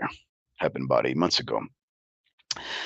Eddie Hearn tells the Mexican, go up to 147, a division you've never fought in, when you've already looked mediocre at 140.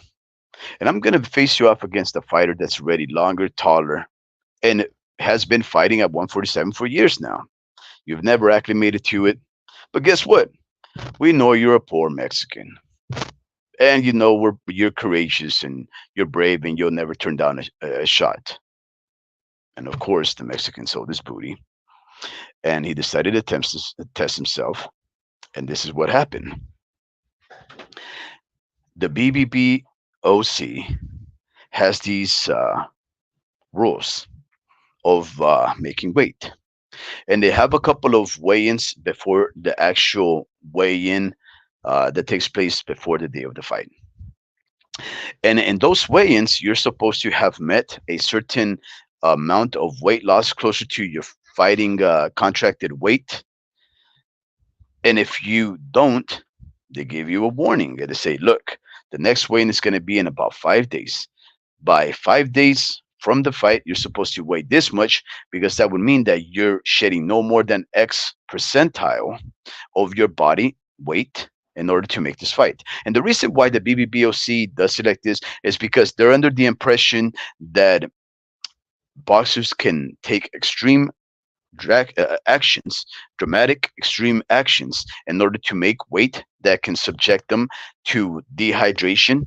And of course, the dehydration also tends to affect their brain, making them susceptible to cerebral harm. So the BBBOC does it for the safety of the fighters. Okay, a lofty ambition to secure these fighters, right? Whose job it is to punch each other in the head. Okay, good. That's fine. And if you don't make that weight class, that weight of percentage of loss by the time that those weigh-ins come, they can actually cancel your fight. They say, you know what, you're not fighting for this belt, or this to continue on losing weight is going to subject you to peril and harm. We cannot sanction this fight for your safety. And of course, we're not talking about the smaller Mexican guy. We're talking about Lewis Crocker, who was not even close enough under the BBBOC's guidelines to fight the Mexican. Because should he continue to lose weight, Lewis Crocker would be doing so unsafely, and then he was going to be subjecting himself to that type of harm that they're trying to prevent him and others from receiving. So this is what the BBBOC did. Goodness. Recall, the fight is supposed to take place in no heavier than 147. But for the safety of Lewis Crocker, they tell him you can no longer lose weight. So they allow him to fight at 150 against a fighter that last fought at 139 and a half, who has never fought at 147. And they tell the Mexican, but you could fight for that minor intercontinental belt. And of course, the Mexican's like, yes, sir, it's a belt. I will go underneath the weight of 147. Easy for him to make, because it's all he has to do is eat a burger, and he makes 147. And he goes in there and he weighs like 144, whatever. Basically, just takes it lax. The last week or so of weight cutting, he just takes it easy, makes 144 or whatever. Now that means that the other guy weighs 150. He hasn't even hydrated yet.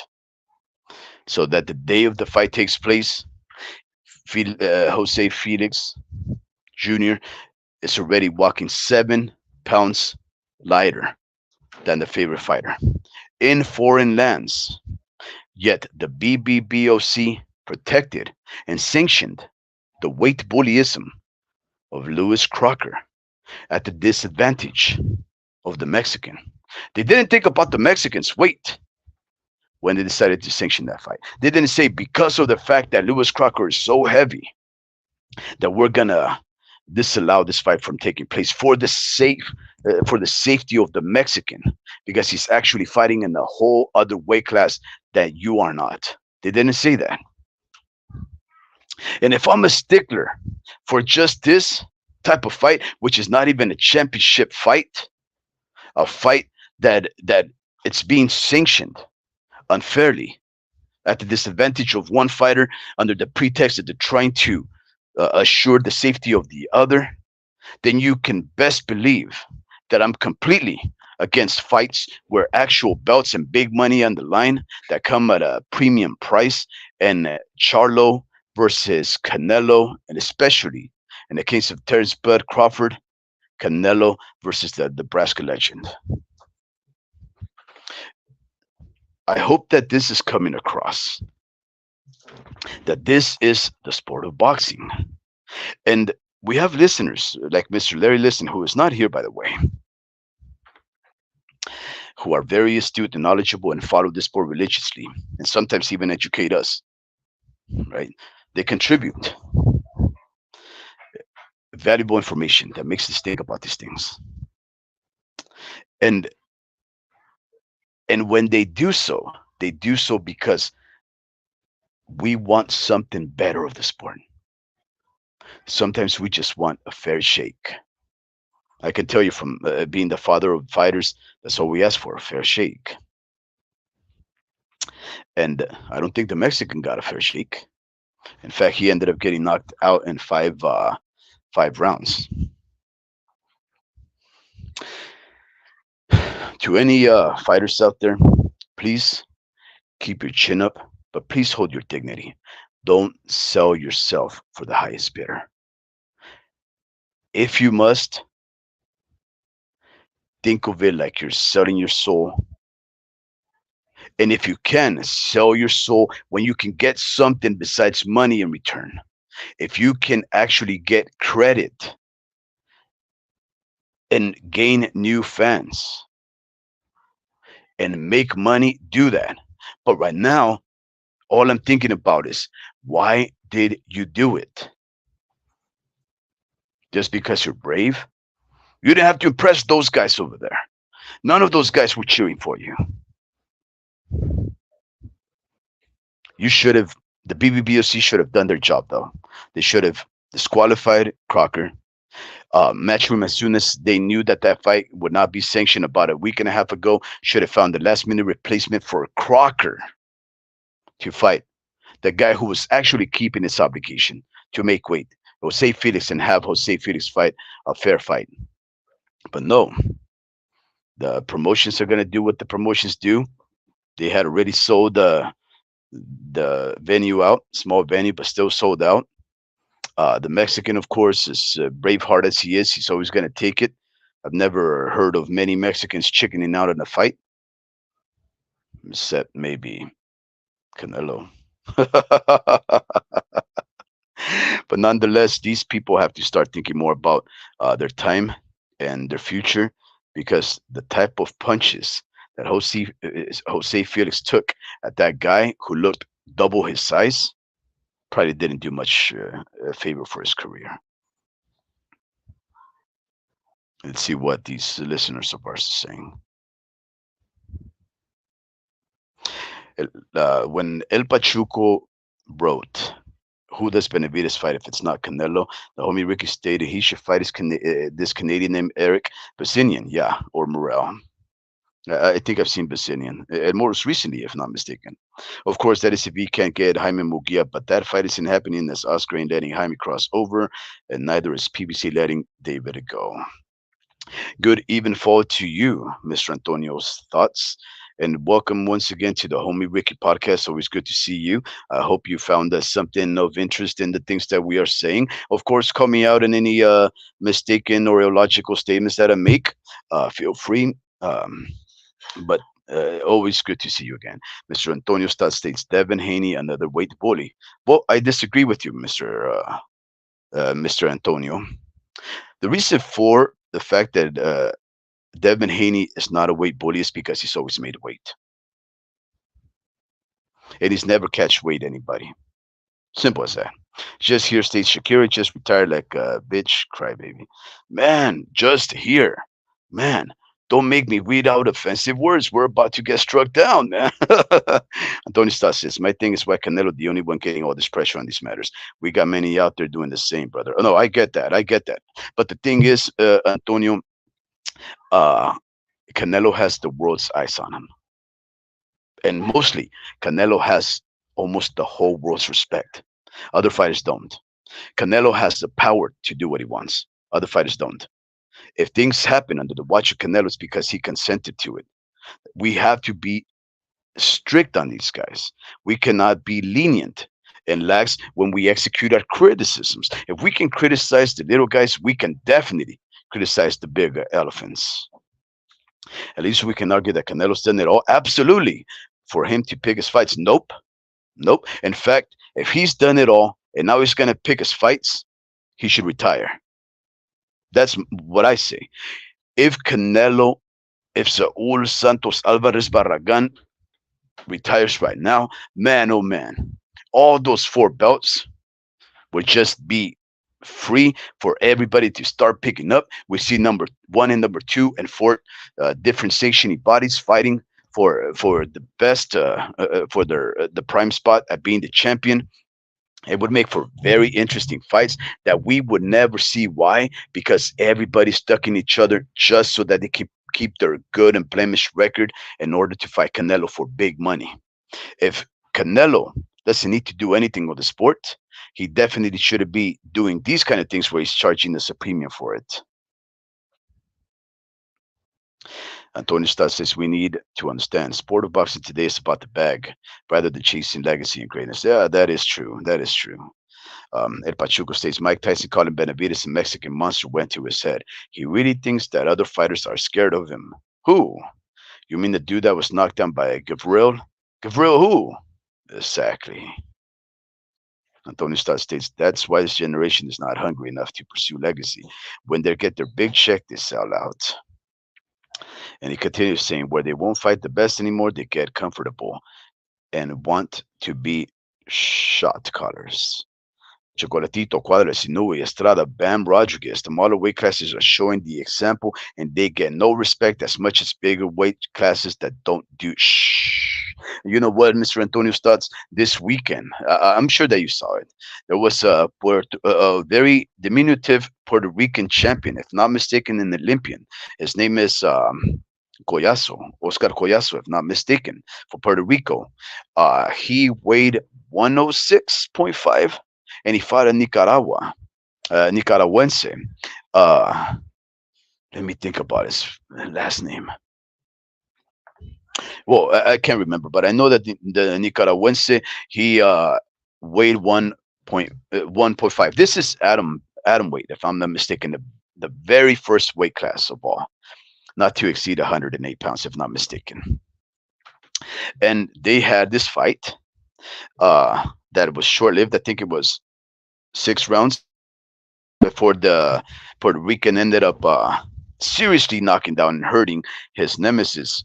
But man, oh man, up until those last rounds, those last moments, both of these guys were throwing hellacious, violent punches at each other. Non-stop action, defense, movement, grit, moxie. It was incredible.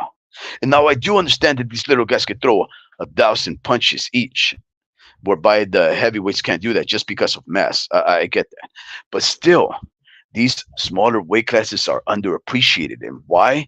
Why are they underappreciated mostly in the United States of America? Why? Because we are overweight. Because we are very big and overweight. So we tend to look at the bigger guys as men that we can respect, right? Because guess what? They're bigger than us. And we tend to see uh, size, uh, height, mass as something to be perceived as dominating. I meant to say. So we can only look up for inspiration and we don't look down because to humble our head down and bow down would mean that we're actually, you know, genuflecting and taking the need to look at these little guys. And we don't want to admire the little guys because we're bigger than them. And that's really the psychological, the mind state of most Americans. And maybe I'm being discriminating here against the Americans, right? Because I myself am American. I can only think as an American. But in fact, we should look at these smaller guys and say, wow, how can they fight with that courage, with that violence? They should gain our respect much more than all of these other bigger fighters that we tend to think they're more exciting just because they're bigger and they never live up to the fights as these little guys. These little guys are incredible. So I agree with you. We don't show them that kind of respect. Yeah, we need to support these small divisions, brother, in my opinion. And yes, brother, salute, brother. Antonio starts, he continues on and says, I'm not defending Canelo. I'm just saying that they all should be criticized equally. And, you know, we will get to most of these fighters eventually. Antonio's thoughts. I don't want to make this show ever about just criticizing. In fact, I'll tell you one thing, Mr. Antonio. I am one of those fighters that never likes to provide too much of an opinion. And I'm only doing so right now because I'm carrying the show all by myself. I would actually allow the homie Ricky to take over this part because I respect anybody who has the valor to step into the ring, to labor and toil day in, day out, punching the bag, hurting their fist, going and sparring, doghouse rules every day in order to become as brave and as capable a pugilist as they are. I would never look at any fighter and call him a coward. I would never disrespect these people. And maybe I wouldn't because I've been involved in the sport. I've fought in myself. I have children there. I respect the foes that my children face off. Uh, so it's just easier to respect the sport when you're involved. But I prefer to admire and to praise these fighters. But when people are doing things that affect the other side of me, which is the fan of the sport, the money paying fan of the sport, then I just have to provide my opinion, my impressions, because I do support the sport financially. I've never streamed. I've actually been made fun of because I pay those pay-per-views from those misfit fighters, those funny fights that aren't real boxing. Well, people say they're not real boxing, but still, they're just very amateurish, uh, hilarious boxing. But I am a diehard, a redeemable diehard, the kind that you can call me a fool because I'll likely pay for every pay-per-view fight that I just criticized in this life because I'm invested, right? But uh, but I don't want you to get the impression that we're just going to be critical ever. No, when there's going to be things to praise, we will. Like we were praising Canelo just a few months ago because that man, as soon as he released himself from the grasps of Golden Boy and Oscar de la Hoya, he went on to become a shoe-in Hall of Famer on account of what he had already done, but especially because he procured all four belts in 11 months, fighting undefeated fighters in four weight classes from where he started. Incredible. He has more than our respect, and we've praised that guy much more than we have ever criticized him. But we'd like to be fair. Yeah, it's absolutely hurting the sport. Um, Yeah, Puerto Rican guy, Collazo, that's him. El Pachuco states, would Canelo relinquish 168 belts really make the 168 division competitive? Well, they would fight at least at Pachuco, you know. So I mean, competition in the sport of boxing can only, be determined by the fights actually taking place. And if there's four vacant belts right there, and there's one and two guys that would have to fight for them, I would say so. Not necessarily trying to say that whoever will come out on top would be a very capable or competitive fighter. They might never fare up or fare as well as Canelo, but yeah, I would think that just clearing out the division and then relinquishing those belts and walking away would allow these doors to open up for all these fighters that would otherwise never fight each other simply because Canelo's right there. I mean, she's, I don't blame him. I mean, you fight Canelo and you can retire. You can buy a mansion. You can buy a huge mansion in the state of Texas, Arizona, and then just call it a day. The little guys generate the best boxing volume, absolutely. Agile footwork because of how light they are, absolutely. High level skill, yes, because of the reflexes. Their body adapts them to those type of mobility. Amazing combination punches, of course, because they can. How can you call yourself a boxing fan and not enjoy the little guys?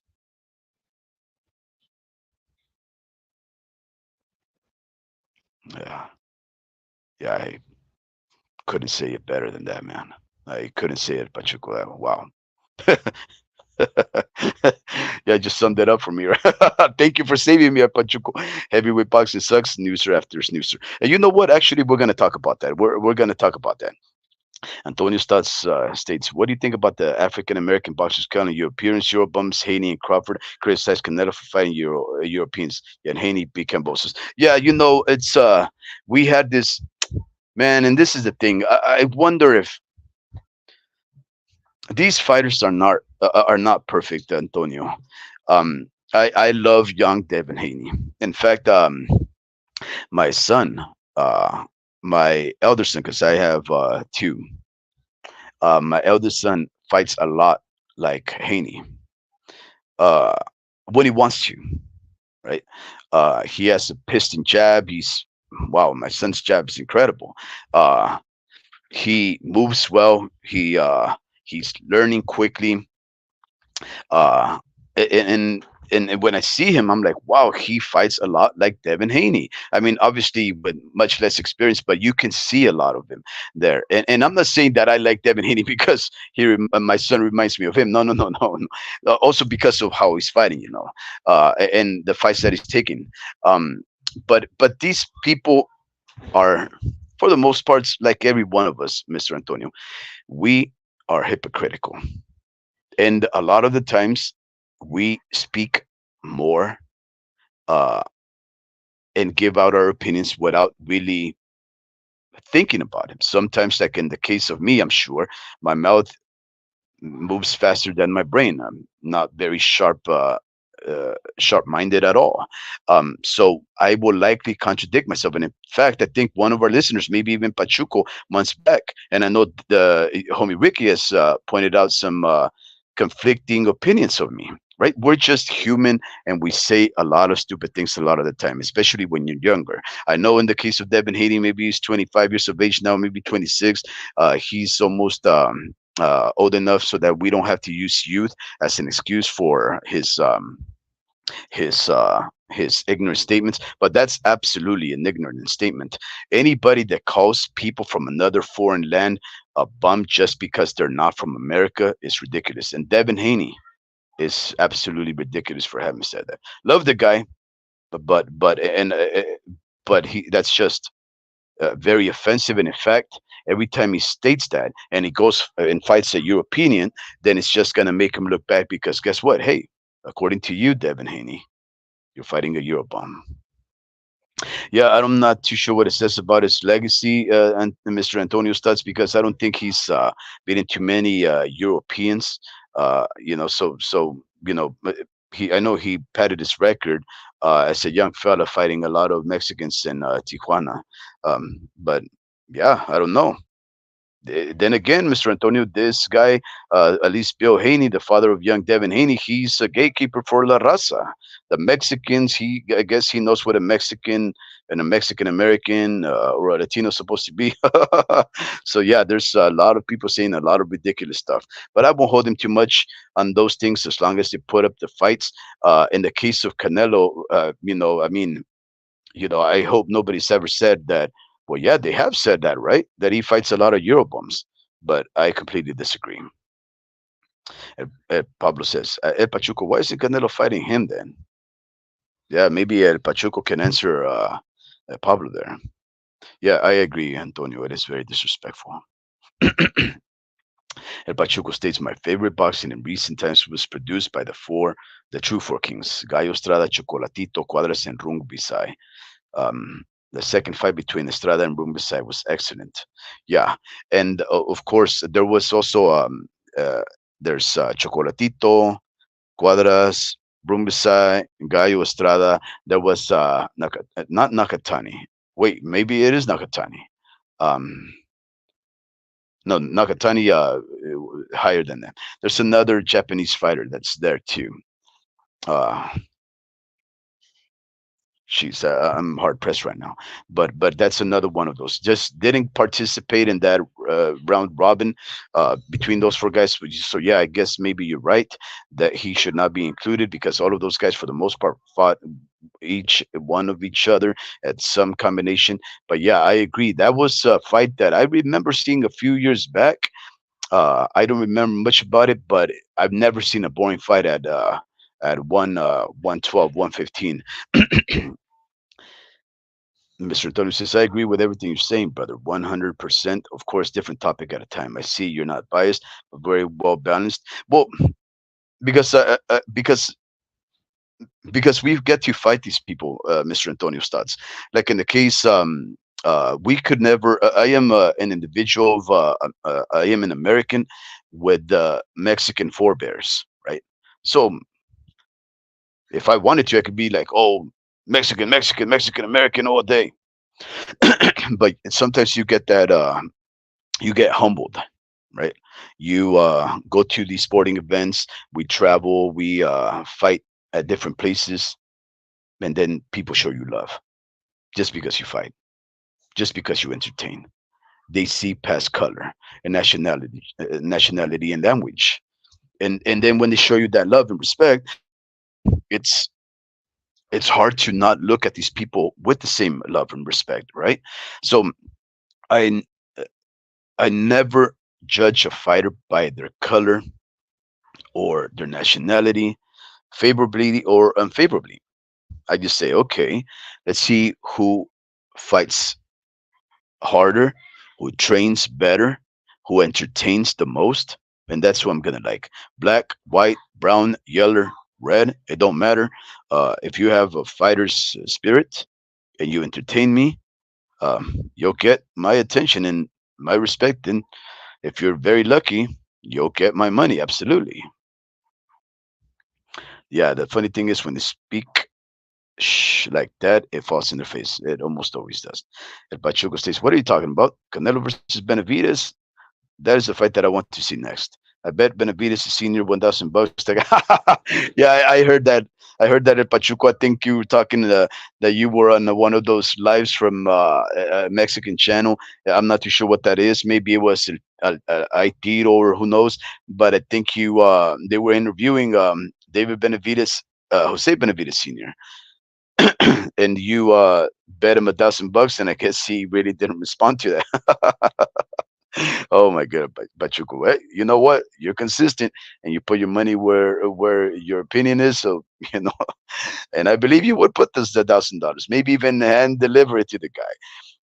Antonio Stott says so. His legacy beating Cabosas basically don't mean nothing compared to his logic. His undisputed run was basically weak.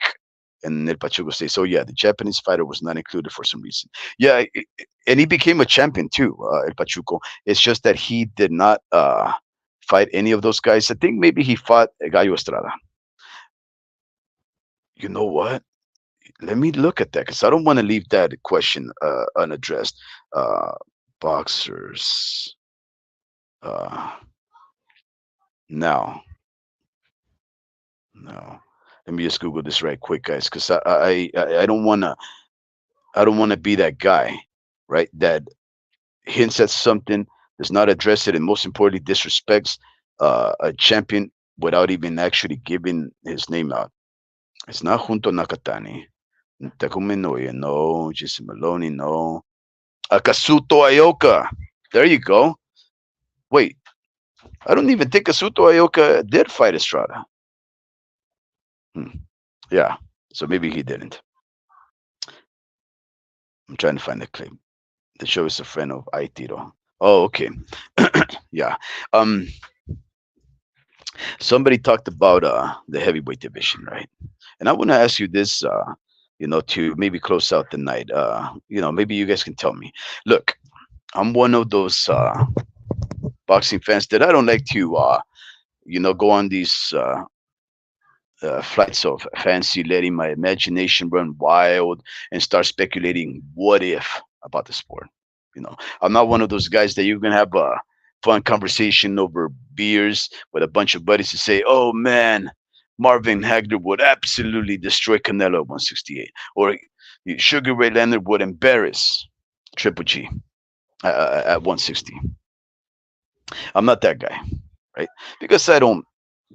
I like to deal in the real, not in the imaginative, not in the ideal, right?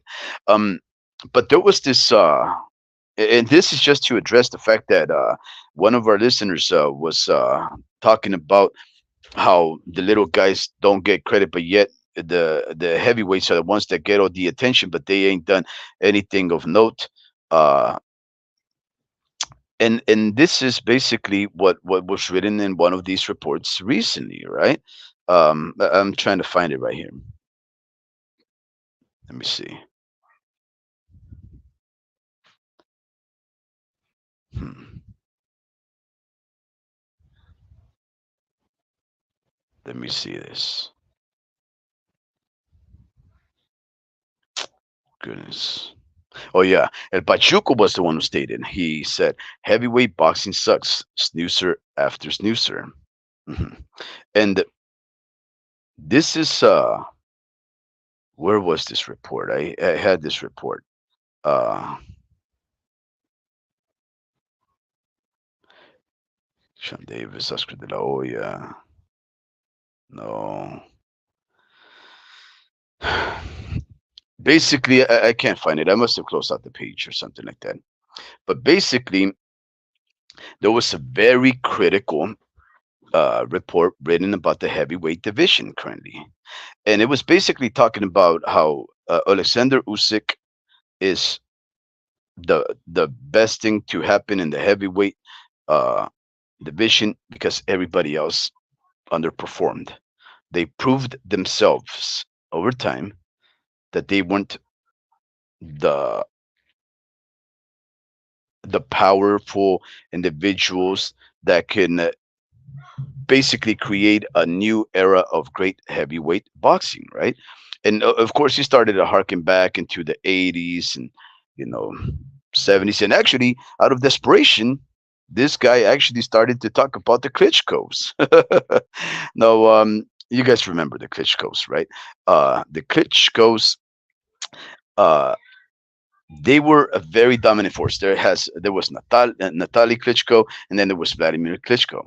In fact, there was a demand uh, for the time being that both of those brothers should eventually fight, right? Because they were just so dominant.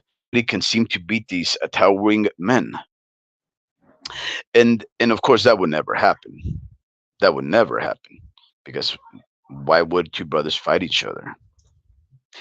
But Vitaly Klitschko ended up retiring in order so that his older brother, uh, Vladimir Klitschko, could take over the weight division, and he did it for easily at least a decade. He went on and dominated, and for the most part, he was just beating up on the smaller guys, and nobody really gave too much credit to Vladimir Klitschko because he didn't really. People just didn't expect or consider the heavyweight division to be one that was chock full of talent or capable fighters. They didn't. Uh, then, of course, you know that changes when Luke Tyson Fury, fights Vladimir, and he puts up this one of the most boring fights that I've ever seen, and he takes that belt. And then 2 years, 1.5 years or so removed from the sport, Vladimir Klitschko decides to come back into the sport to fight for a vacant belt, if I'm not mistaken. He takes on Anthony Joshua, and it was one of the best fights in heavyweight that I had seen for the longest of time. And Anthony Joshua knocks him out. Incredible fight. And and ever since then, everybody thought that Anthony Joshua was the guy. I I actually thought he was. Big fan of the guy, right? He fought. He was going to become undisputed, and or at least that was the plan, to become undisputed in the one of the fastest fight streaks of all. That's what Eddie Hearn wanted to move him like.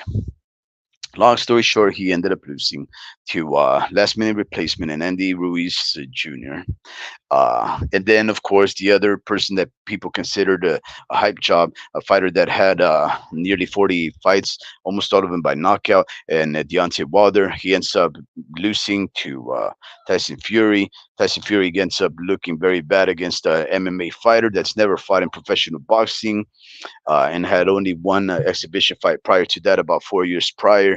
Long story short, people don't seem to credit the heavyweight division. And the reason they do that is because, of course, they're reflecting back into the days of George Foreman and even the dominant streaks of the Klitschko's, the Mike Tyson's, uh, and and all those guys. Um, and my question to you guys is this: do you guys think this era of heavyweight boxing has never been competitive? When you think of like Alexander Povetkin or Dylan White or Chisora, Fury, Wilder, Joshua, Parker, Zhang, Joyce, Alexander Usyk, do you not find these men intriguing, capable fighters?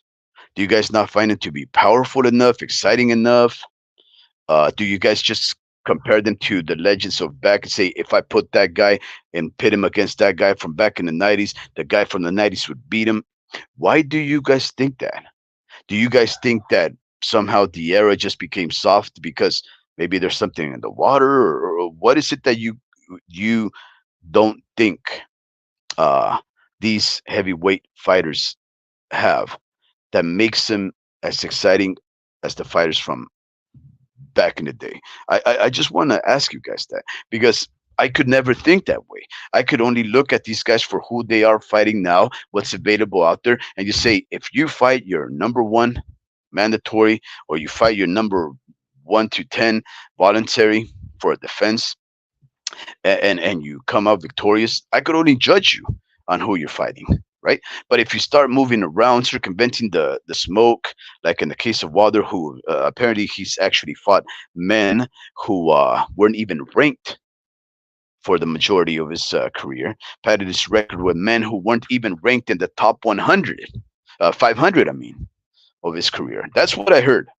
I've never done the box strike research, but I've heard that a lot of the fights that have padded Wilder's records weren't even ranked, and that would mean that it's sub 500. That's where I can be critical. But in the case of like Anthony Joshua or and Fury, I guess if we go that route, then who did Fury beat? A guy that's padded his record with sub 500 fighters. Yeah, I guess we can be critical like that. But in the case of like Zhang, Joyce, Dubois, Alexander Povetkin, Anthony Joshua, can we not value those guys for what they've done, or the kind of excitement that they've provided, or even the fighters that they've taken because they're trying to adhere to the respect of the sport by fighting their mandatories and the next in line? Do you guys not value that, or do you just consider them an inferior product when we reflect back to the past? I want to see what you guys think, and I'll give you a few minutes there to see if you guys can just start chatting it up, because I do need to let nature guide me to the call. I must, you know, expel some liquids that have accumulated in my viscera. But I will be back. I am a quick urinator, so I will be back. But just let me know what you guys think there. And then I will be back in about a couple of minutes, and I'll surely have a bunch of messages to read. Right back.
Okay. Yep. First off, I do want to state that yes, I did wash my hands. I would never dare to touch my own member after doing what nature calls, and then come over here and grasp my device in order to express my opinions to you all. I respect you guys too much, so yes, just in case you are of the curious kind, I do wash my hands. So let me see what you guys thought about these things. Let me see. Oh, there's a conversation that's taking place that it has nothing to do with warp speed. Let's see what he says.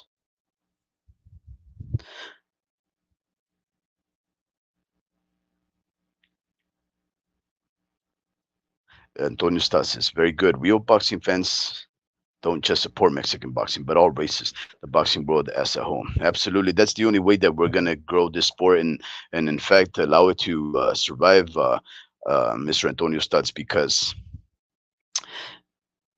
our sport is. There's been a resurgence. There's been a new golden era that's been uh, that's started to develop with Golden Boy, you know, allowing themselves to talk with Mr. Bob Arum and start pitting their fighters against others and allowing them to cross the streets with the zone, expanding the sport by bringing fighters from international parts of the world to fight in other places. Expanding the markets of Australia, Saudi Arabia, and Mexico. I'm not too sure if you guys know this, but there's going to be a championship fight in Oaxaca, or let me say it right, Oaxaca, in about a month and a half. That's a match room, the zone offering. Uh, they've expanded and promoted very well the female side of the sport, so we can give them a bunch of credit for that right there. And of course, with Mr. Turki Al Sheikh, who is investing heavily, multi-millions of dollars, so that our sport can survive. I would say that the possibility of our sport and a resurgence of greatness is ripe. But we will still see, because a lot of it has to do with the way that we decide to follow the sport, the way that we decide to support the sport. So hopefully a lot of people see it like that. But I will tell you one thing, Mr. Antonio Studs, the YouTube streets are very divided. Uh, for the most part, there are channels that are dedicated to just Mexican boxing, and that's okay. I have no problem against that. There's channels that are dedicated to just black American fighters. I have no problem with that, as long as they are being honest. As long as what they're doing is trying to grow the sport with with their biases, but if those biases are founded on the well-being of the sport and on speaking facts, you can be pro-black, you can be pro-Mexican. Just make sure that you don't discredit other people just because they are different than you, and you'll be all right. There's nothing wrong about you know being pro something. Just does not necessarily mean you have to be anti something. Okay. francis Francis Ngannou and Dubois should be for the undisputed belts. Tyson Fury got greedy and now look at the fight. In my opinion, doesn't have that momentum it once had. Your thoughts on it, bro? Well, you know what, Mr. Antonio Stutz? I don't accredit Francis Ngannou's perceived the victory over Tyson Fury, because that fight, recall, that fight was a 10-round fight. And the reason why it was a 10-round fight is because there was no belts on the line. And the reason why there was no belts on the line is because that fight was not supposed to be anything else besides an exhibition, right? Uh, it was supposed to just be something to bring money and to make it interesting for the sport of boxing and MMA fans to cross over, have something to talk about. There was no belts on the line. And of course, we saw the heaviest version of Tyson Fury fight, a very feisty uh, African fighter who doesn't know how to exhibit. Why? Because he's in MMA. In MMA, you can get knocked down in every way. Kicks, you get tapped out, you get grappled out, you get choked out, you get punched out. They are naturally very violent individuals. They don't play their sport like any boxer shouldn't play. But here's the thing: we do know about Fury. He's always played the sport of boxing, whether by not taking it serious or because he plays us, the fans. Nonetheless, we do know that Tyson Fury is conniving, deceitful individual that manipulates the sport, the sanctioning bodies, and a lot of his own fans. So that's what happened, and he thought, logically so, that a fighter that's never had any experience in the squared ring would come over here on a 10-round exhibition fight. He never thought that guy would even be capable of sniffing his shoes, you know. But because of that, he took a lax, and Ganu should not have looked that good. And even if he did, it was supposed to be an exhibition. Now, bearing that in mind, I would say that the Dubois matter facing off against Francis Ngannou, as intriguing as a fight would be, and as much as I'd love to see that fight when the time is right, I would say that it's still a fighter that's never had the experience as a boxer. And yes, he did look good, but I would say Francis Ngannou has to climb up the ranks the right way.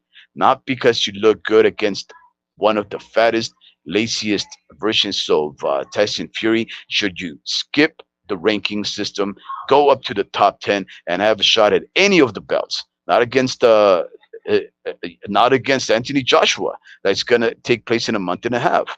Not against Tyson Fury, not against Alexander Usyk, not even against Wilder. That guy should climb up the ranks the right way. But I do agree, Dubois needs to fight any of these champions at any time because he's a very exciting fighter. And Pachuco states I was being a little harsh. For example, I like Usyk. He is highly skilled. It's just that heavyweight fights do not compare to the smaller. Absolutely not. This is why boxing is changing because they ignore these fights that you mentioned. They only have their eyes meaning the top five heavies. Yeah, yeah, yeah, man. The word on box Rick is that Wilder fought a lot of guys with losing records. Truth be told, I haven't checked because I knew that Wilder was a hype job simply by looking at him fight. Yeah, Pachuco, that's funny because it's so apparent, right? That he's a very limited fighter. Um, but you know what? Let's give Deontay the Browns bomber credit, right? Uh, Deontay the Browns bomber may be one of the least skillful, clumsy-footed fighters in the world currently, but he still somehow knocked out about 40 people in his career. And yes, you're gonna say, and I will say, I think I just said it myself. He fought a lot of uh, lower ranked fighters. But guess what? At Pachuco, I'm a firm believer that if you test yourself hard and you climb up the ranks and you start taking on fighters that are better than you, win or lose, you will get better. So, but if you don't, alternatively, uh, that also means that you'll never get better. So somehow, this guy was fighting fighters that are ranked sub 500 for the greater portion of his career, which would mean that he himself is a person that can only fight in subpar 500 levels, right? Sub 500. So he should never have been able to beat Luis Ortiz or any of the fighters that he ended up taking that were actually ranked. He should never have actually fared as well as he did for the few chances with Duke Fury, but somehow he did, and it was always exciting. I liked to see him knock out people. Um, and not until he started to open up his mouth and started speaking like a lunatic that I really started having a different opinion about the guy.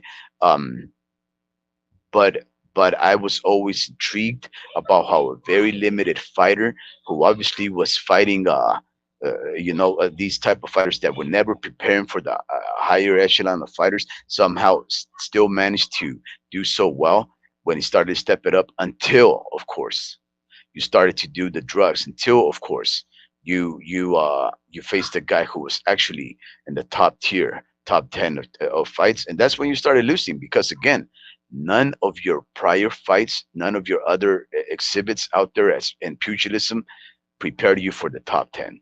So yeah, but still, I won't be too critical about Wilder because we've heard it. We've heard it. Been done that. Everybody said something bad about the guy. I'm just gonna say, you know what? Hopefully he retires soon enough.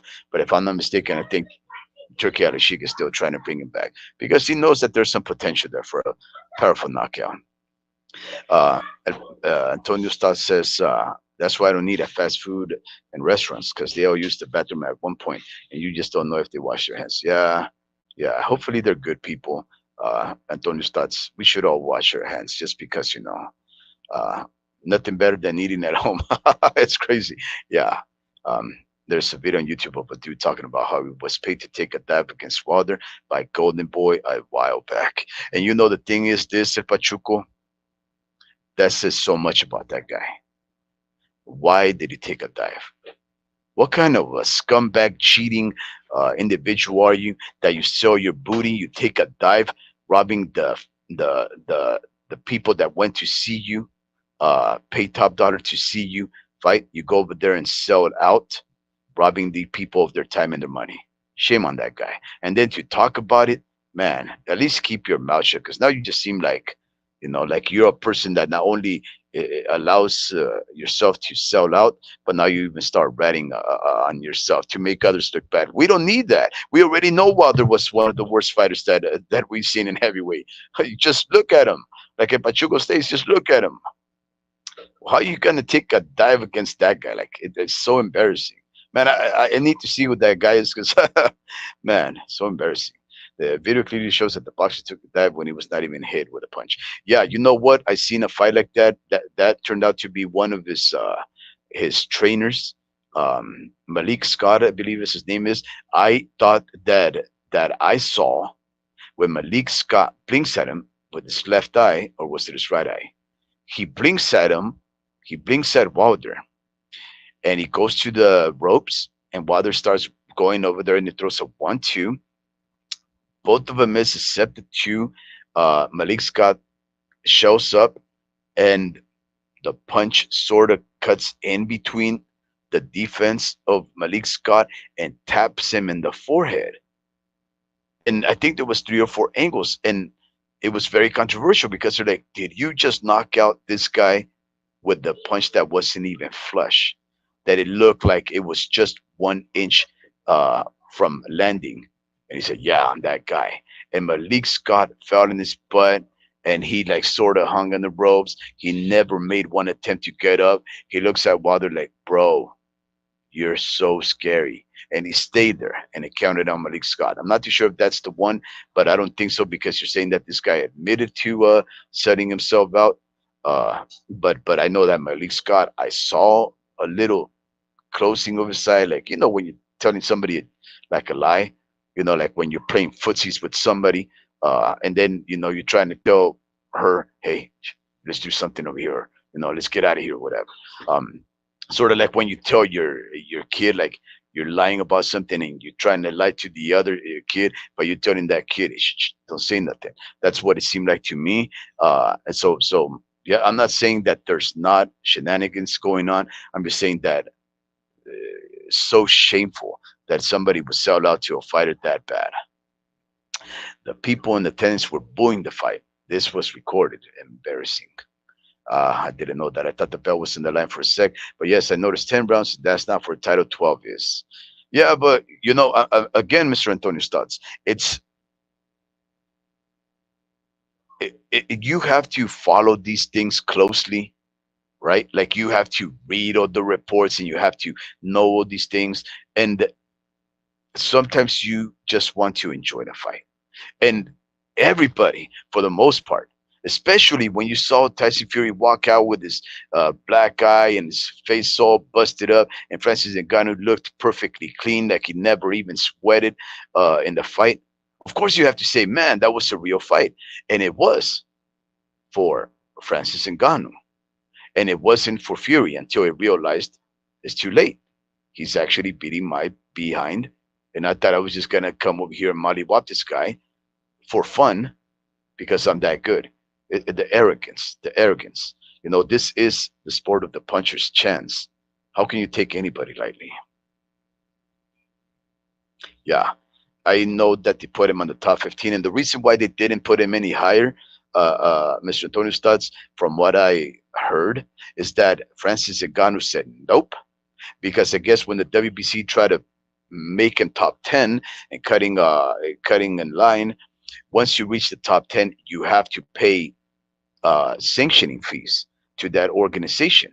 And recall that Francis Ngannou walked away from the UFC and is now going to be fighting for another organization. I forget what it's called. Maybe it's called the Red Owl or something to that effect, or PFL, Professional Fighting League. I'm uncertain.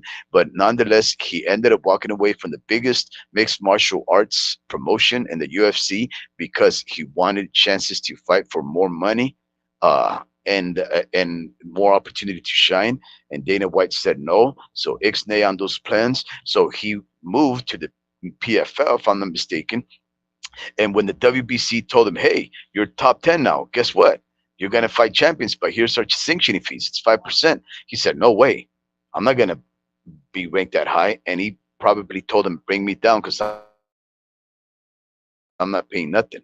So that's when Mr. Mauricio Suleiman probably walked away like with his tail tucked between his legs and say, "Man, this guy's smart." Yeah, shit. Oh, sorry, El Pachuco. Shh, hit the fan. When the WBC decided to rank Ngannou after the fight, absolutely. All the fighters were in an uproar. Everybody talked about it. But you know who didn't? The sanctioning bodies. You know who didn't? The news sources. Why? Because nobody besides the fighters made a fuss. And a lot of the fighters, the ones that were actually upset about it, were fighters that nobody was really accrediting because they're not the big names like Wilder and Fury or Joshua. And look at Joshua. He's fighting Francis Ngannou. And I'm a big Anthony Joshua fan. But I'm completely against that fight because it's just a money grab. Mr. Antonio states, "Man, you're not lying. Now we have Joshua versus Ngannou. Embarrassing. Man, if Joshua takes this L from Ngannou, which he won't, our sport going to look weak as F." I know what that means. The UFC already throwing shade at boxing for that Fury performance. Yeah, that's the worst thing that happened. People actually took that fight as a valid fight, and now boxing looks bad because Tyson Fury. That's ridiculous. In fact, Mr. Antonio's thoughts, I would like to, if you want to know more about that, I did do a deep dive. And a deep dive is when Warp Speed goes in there and starts investigating a lot of different sources and starts going back into history, or at least the most recent history when it comes to these subjects, to really give some contextual background for what the news of the day is. And then I start piecing it all together, sort of like a puzzle. And then I draw a major conclusion. And a few months ago, I had the homie Ricky. Uh, I convinced him to allow me to make a deep dive on Tyson Fury. And I concluded that Tyson Fury is one of the most powerful individuals in the sport of boxing, in more way than one. And everything he touches, he influences and he corrupts. And I've never been able to understand why, but man, something about that gypsy's magic gets everybody riled up and he makes them move however they want to. If you want to know more about that, I concluded that Tyson Fury is one of the most powerful individuals in the sport. I think it's the only one that has Tyson Fury putting his thumbs up. And I think it was about close to a 3 hour live when I go into those deep subjects and we ask all kinds of questions. And that one was one of the episodes that I really invested a lot of time in. I believe I drew a lot of great conclusions. There's at least 3 or 4 episodes that I'm absolutely proud of because homie Ricky allows me to dig deep into these subjects that sometimes he himself is not even interested in. uh but yeah, I'm proud of the type of research that I do, and I do it for what, 50 views around the world. Goodness. um Anyways, let's go on. Hey guys, what's up? Adam Hurley, Mr. Adam Hurley. I'm not too sure if I mentioned Mr. Adam Hurley earlier on, but Mr. Adam Hurley had been with us for a while, and then he went in absentia for about 2 months. He had some kind of an issue with his mobile device, so he could not listen in or hop on. But Mr. Adam Hurley, man, always a pleasure. Thank you for being here, sir. And he says, "Hey guys, what's up? I'm sorry if I missed you guys talking about the Canelo." Oh, well, you know what? You can always play this on the replay. And yes, Mr. Hurley, we did talk about the Canelo. But you know what? If anybody, uh, yeah, no, Canelo cannot duck anybody. Yeah, I was about to say something completely irresponsible for a boxing fan. No, Canelo cannot duck anybody, but he's absolutely doing that. The high blood pressure medication pills were dropping out from Luis Ortiz's drugs during the Wilder fight. It was crazy. Is that true? Is that true? Wow. Like, where do you get this information? I don't, man. What? That's crazy. And which one? The first fight or the second? Oh wait, yeah. Let's see. Okay, Antonio starts at the top level of our sport, elite level, and take on L from an inexperienced individual. It's just not a good look for us. Absolutely not. And thank you very much, Mr. Antonio Stotts, for phrasing it like that. It's not a good look for us. Us, you and I, everybody here. We're invested in our sport. Exactly. This is why the homie Ricky and I and Drew, we hop on these things because this is our sport. I appreciate you thinking about it like that. Hold up, y'all. Believe he took a dive? Damn. They saying the same thing about Munguia versus Ryder. Blue Blood Sports Channel started putting short clips of Ryder supposedly taking a dive. I don't know, bro. Yeah, so I don't know who Blue Blood is. Uh if John Ryder took a dive, there's better ways of doing it. You don't go 10 rounds, almost 10 rounds of getting yourself punched about and and being embarrassed. You can just get knocked down the first time and not get up. But yeah, I don't know about this blue blood guy, but I would say that blue blood's probably never had a fight in his life. What's up, Adam? Welcome in, brother. I agree, homie Ricky. Adam Hurley states, and good even fall to you, Mr. Adam Hurley. I did I did see that non-punch on John Ryder's from Munguia that he went down over. I don't know if it was as much as Ryder taking a dive, as much as it was Ryder giving up. He got dominated. Oh, okay, I can see that. Hey, Ricky, what's up? Exactly how he took and got Ryder. He's competing in the contact sports, gloves, punches. There's always a chance you get knocked out. Even I've seen a guy once knocked out, swinging like crazy. Yeah, and in fact, the fight between I don't know if you know this, but the fight between Francis Ngannou and Luke Fury took place after Luke Fury spoke it into his existence about a year and a half ago. He actually was the first one to entertain the notion of an MMA fighter going across into the sport of boxing and fighting him. What he said, 8-ounce gloves or 6-ounce gloves. I don't know what they fight in MMA, maybe 6-ounce gloves, 4-ounce gloves or whatever. And that's really what it kicked off this catalyst for this type of fight. But it was all because of Fury. And guess what? Fury ended up fighting Francis Ngannou instead of Anthony Joshua, and he manipulated everybody. If you go into that live that we made a few months ago, you'll see how manipulative and how powerful and influential Duke Tyson Fury is. The homie Ricky states it was a shot at the top of the dome. That's the way that I see it in the homie Ricky.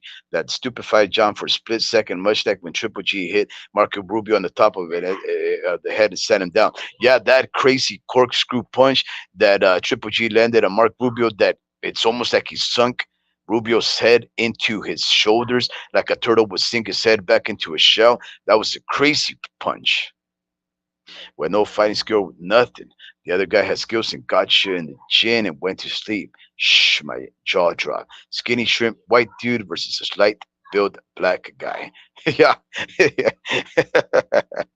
Wow. So one of my buddies, he he was talking to me. He was telling me about because he was in prison, and he was talking to me about how there was this one guy that he's seen uh my buddy has seen one of the best fights that he's ever seen, not only in prison but in boxing.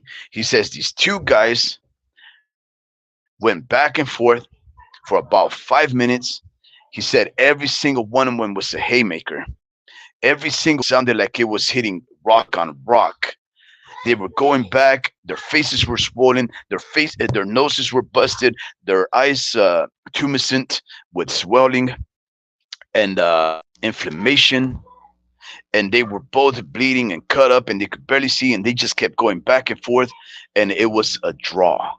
He said it was about 5 minutes of these two guys that he said they were about 6 foot, muscular, going back and forth. He says any of those punches would have knocked out anybody. But somehow both of these guys went back and forth, fighting nonstop for about 5 minutes, and none of them lost. Or both of them lost. However you want to see it, right? And then he said that one of those guys, afterwards, months later, they were drinking something called Pruno, right? Some kind of fermented toxic beverage consisted of rotten fruit and breadcrumbs that they make in prison. And anyways, it basically just starts poisoning your bloodstream and your liver, and it gives you this effect of being drunk, when in reality you're just slowly dying.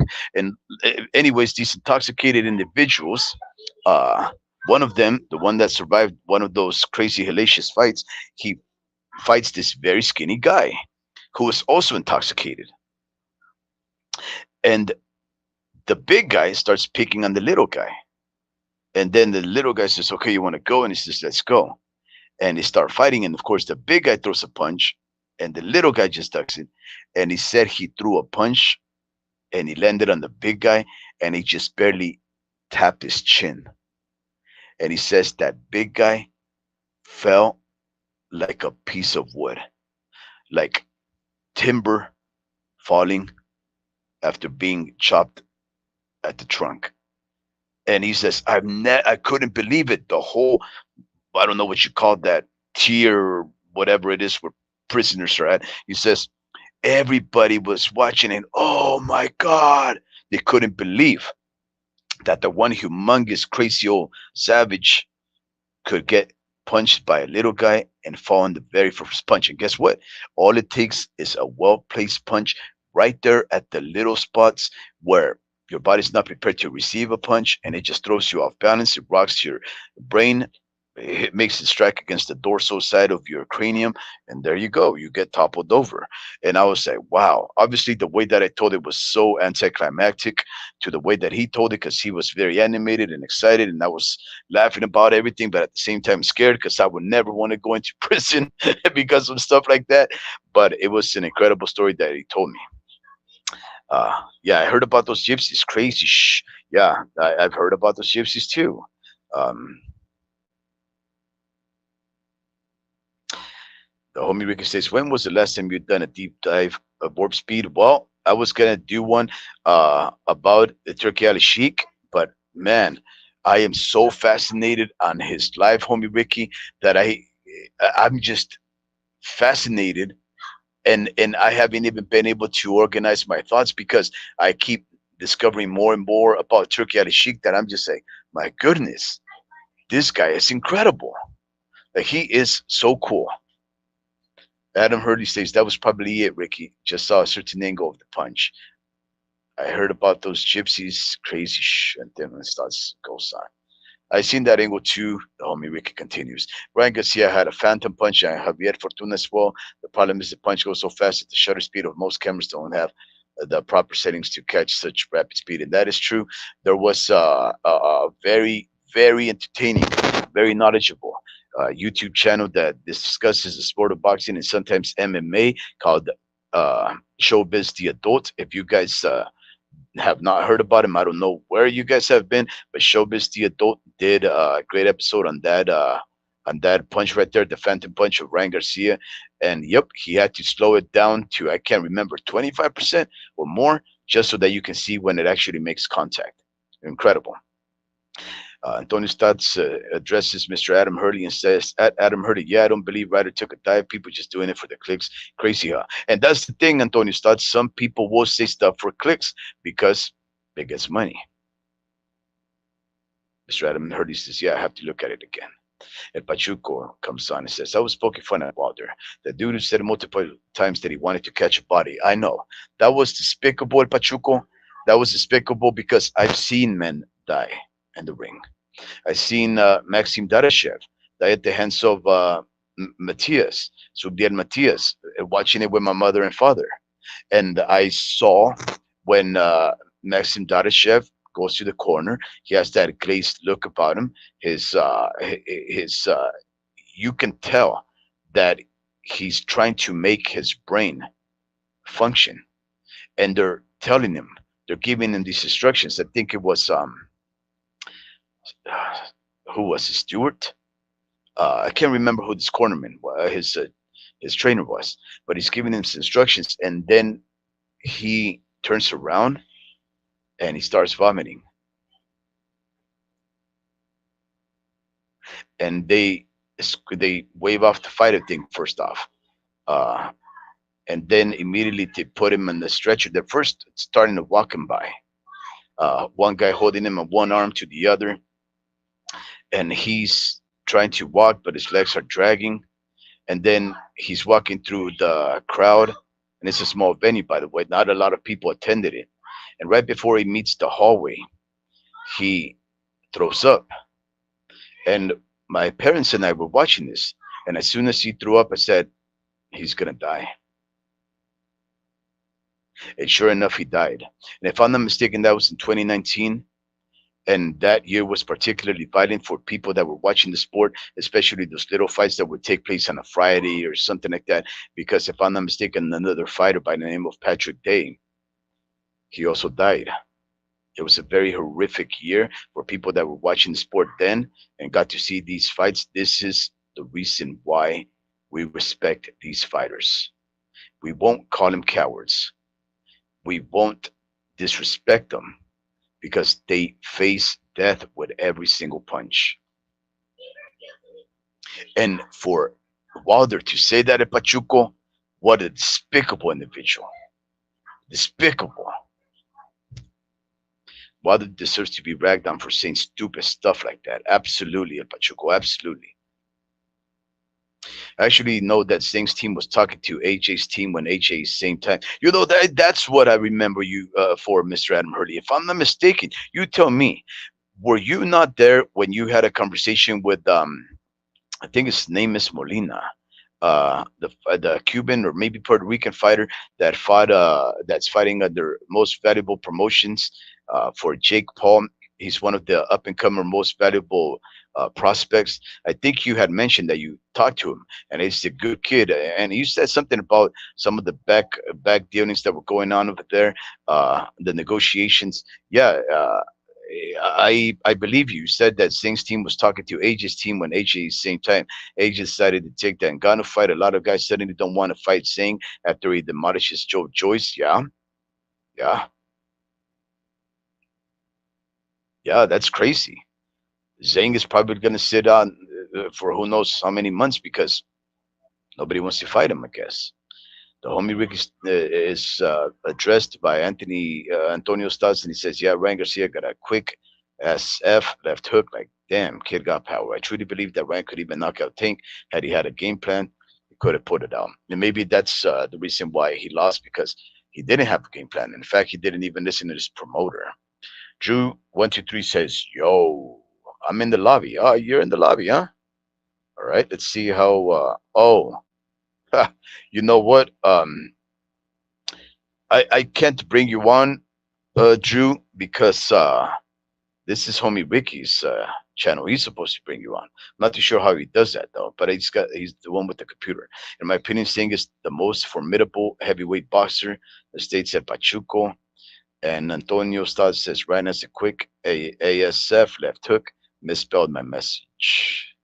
I watched the Dadashev fight versus Matthias. By the seventh round, I believe he's already looking bad. He was, yeah, yeah, and it was not like It was not like Dadashev was not in the fight. Dadashev was definitely in a fight of the year contender up until that point versus Matthias, right? They were both giving it and getting it. But then, of course, the cumulative power, obviously, that's been one that is a trademark now of Matthias, started to add up so that by the seventh, if I'm not mistaken, I agree with you, maybe even the sixth, he was already looking very bad. And the corner did a poor job. Exactly. They should have stopped it. Um, just because of the harm that he was taking and the way that he was looking every time that he was walking back into his corner.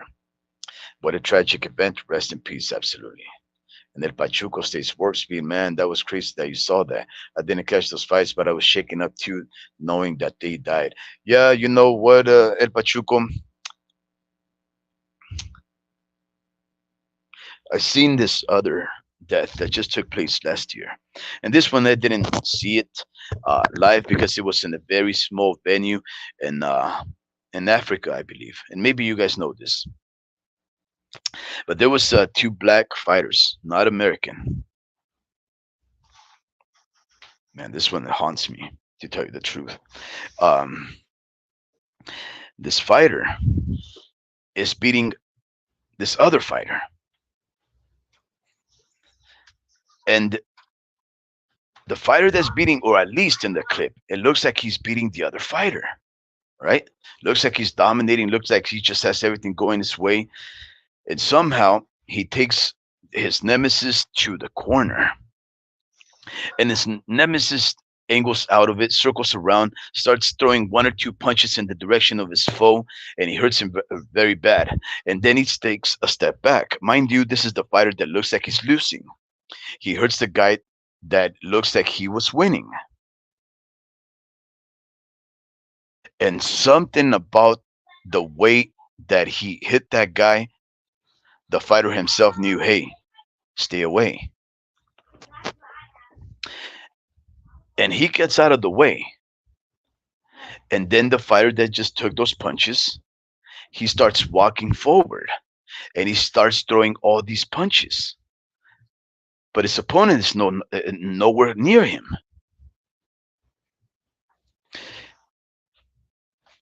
That fighter was blinded, and all he could see was a blur of a body. And the only one that he could see was the third man in the ring who was wearing the white shirt. So he's following after the man in the white shirt because that's all you could see. Because everything must be dim, and the only thing you could see is that clarity.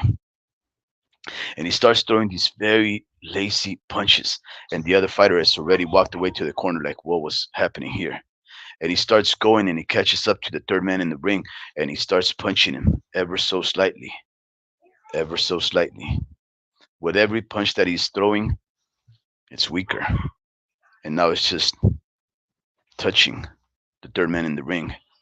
The third man in the ring, he hugs him, he waves it off, goes to the corner, he crumbles, he dies. I've never seen a man die in the ring like that one because you saw how his faculties deteriorated. You knew that he had become blinded from the punches that he received. And it was so sad because you couldn't, even his foe walked away. He stopped throwing punches. I've never seen a fighter stop throwing punches because you're supposed to fight nonstop until they wave off the fight. But that man did not want to kill that man. That was in He knew, Africa, right? yeah, Yeah. it was it was a very very sad, uh, traumatizing event. Uh, I'm a sentimental individual, guys. I'm famous for saying that I cry at chick flicks, right? Let us know when you drop a tear so we can visualize it. No, no, no, no. I won't do that because I've seen it enough. But what I'm trying to get at, Drew, is that I have uh, my own child fights, and they would be ignorant if I did not accept the fact that every time I put my son up there to fight, uh, I'm subjecting him to harm. I'm Okay. subjecting him to that kind of Yeah. risk. This is why I respect these fighters, right? And yeah, but that thing right there was one of the slowest deaths I've ever seen. I Wow. I I do feel bad, for like those fighters that pass away and all that. Like, fuck. Hold on, I hear my own echo. Hold on. Okay. Yeah. Yeah.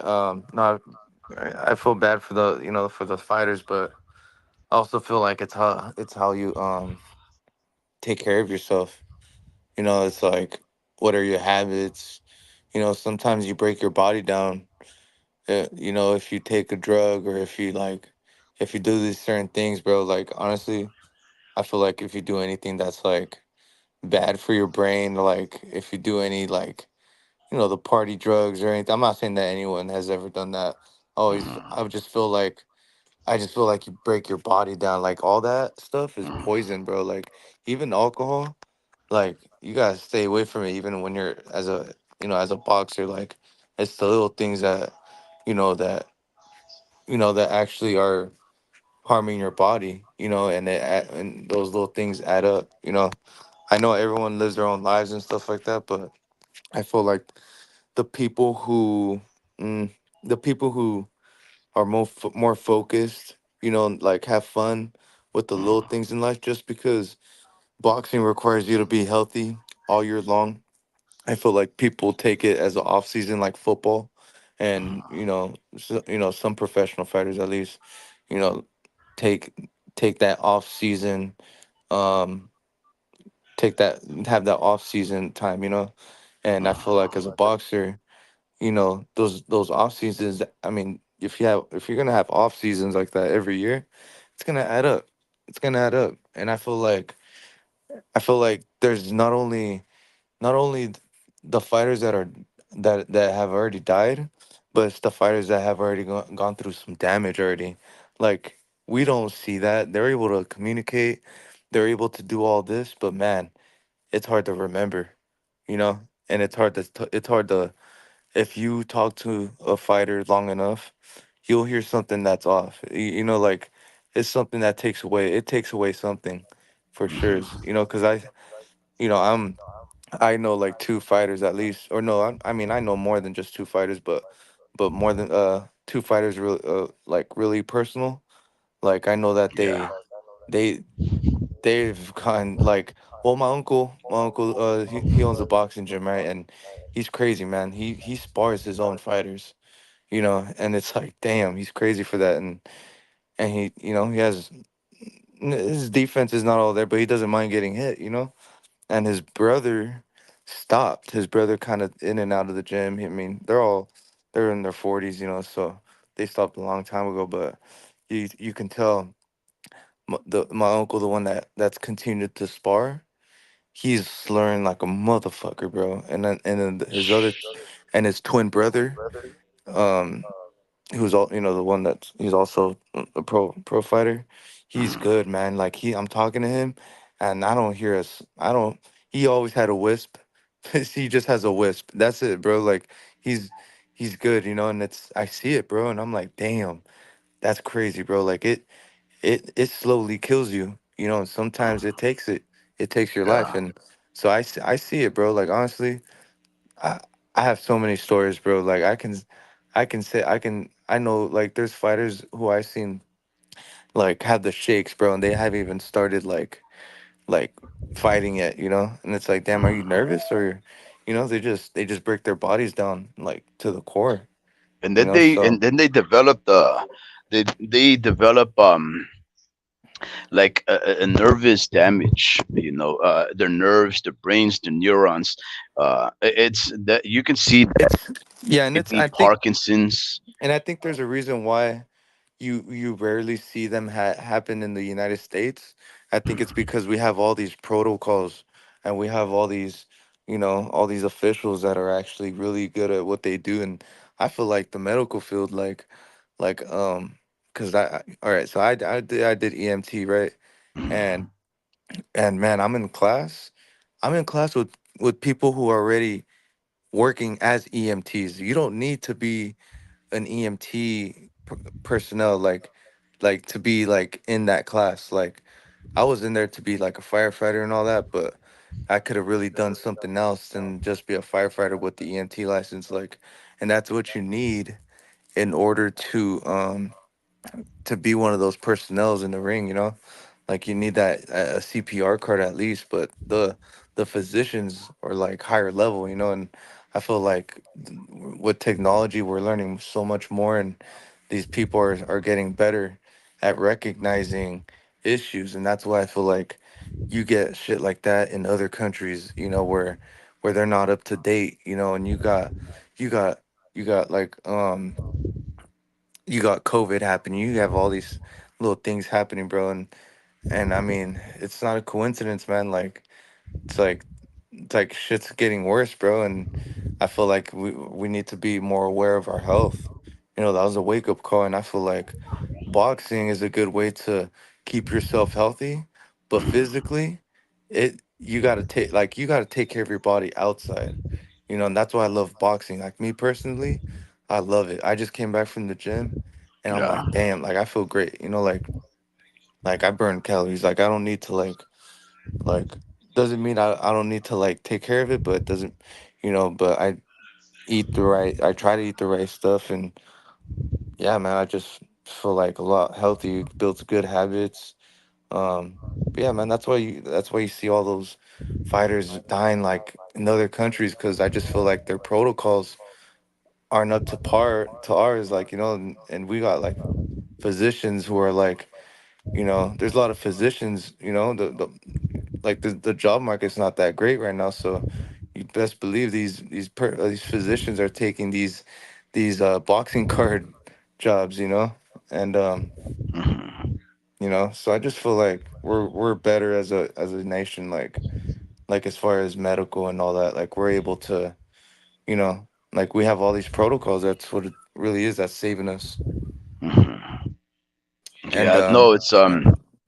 no, and yeah, no, and I know a couple of fighters. Drew, I think we know one of them mutually. That Who? Wait, no, I can't say, but wait. I you, know him too. yeah, you were probably just training there. That can't speak, right? Uh, Um, that I mumbles the think. words. Look, And bro. Look, I look, dude. He's not the only one. I'm no, guaranteed, I know, dude. I guarantee you, there's like so much more, bro. I can tell you, my uncle's halfway there. yeah, You yeah, know. no. See, halfway though, but your uncle is what in his 40s. This guy, Yeah. look, Drew. The one gentleman, actually, I would have to ask him for permission to even speak on his story. I mean, he's a fighter. I'm sure that a lot of these listeners of ours do know him, or maybe even have seen him fight a while back. Maybe I will talk to him and approach him to interview him one day. I'm not too sure we can get much out of him because I don't think our listeners would be able to really put together his words because they would be mumbled about and Well, very low. But nonetheless, how what I about this was, one? mm, How Shane Mosley. Have you heard of him talk? Have you heard him talk? Like he's uh, still sparring. He's still sparring, bro. Like he still does these little sessions, and I'm like, what the fuck? That's Shane. well, He was sparring one of our guys in yeah, at Rock, and I yeah, was like, I was there. what? You were there? Yeah, I was there, and I my mother and my father are very my mother especially was always a big fan of Shane Mosley, and Mm, you know my mother can't really walk, mm. so she really picked herself up to go over there to see him because she always thought he was a very handsome young man. She loved those green eyes, you know, and those big old eyelashes, you know. And he's a very good looking guy. He really is, and he's a hell of a You fighter. said And that. he's You said that about 3 times. No, I'm just yeah, kidding. yeah. Well, I agree with my mom. Yeah, you said it. Your mom said it. I would think, you know, but let's just say this. How about let's be very manly. There's uglier men than that guy. How about that? Yeah, yeah, So, but he's a very good dude, and when he showed up with the Chris Bird, another excellent yeah. guy, and Yep. he had a maybe like a Heavyweight, right? 30. Yeah, well, he does not look like a heavyweight. He Right now, it looks doesn't. he looks like, I don't know, one. Well, I think he was like a light heavyweight when I seen It's him. He crazy. wanted to come back. He talked to Mm, my son. He talked to him for like about a good 30 minutes. He was giving him advice, and he was saying, "Look, man, I beat this guy, I beat that guy. I only lost to this guy, and I was a heavyweight." But I changed my life. I became a proponent of CBD. Now I am thinking of making a return fight at one. He told me this at 168, and I was like, "What? What are you talking about?" He was a cool man, great man. And here's the thing, Drew. He changed his life for the better. He changed his diet. He started to exercise. He gave up a lot of bad lifestyle choices, mm-hmm, and he wanted to make a return. I don't know how old he is, like 50 what? 50 something? mm-hmm. To make a return at 168. Maybe he's like 150, but maybe he's like 50 or something. He But what I does not realized, look the what I, part. what I realized is that it's how you really take the punches too. Like all that, like there's so many stars that have to align, like to come out as a healthy fighter. And Yeah. Floyd's a prime example of that. Like there's certain ways to slide like off of these punches, and Floyd just did that in sparring and in fights. Like you can tell, like dude's not mumbling at all. Like he's in great, like speech is all there, and then that's a big factor, bro. Just thinking your head, like you're in this like indestructible. Just taking shots. Like I remember feeling shots, bro, and I'm like, this isn't hurting. But then guess what? Wow. I started saying, and then I think I just have a good chin. But guess what?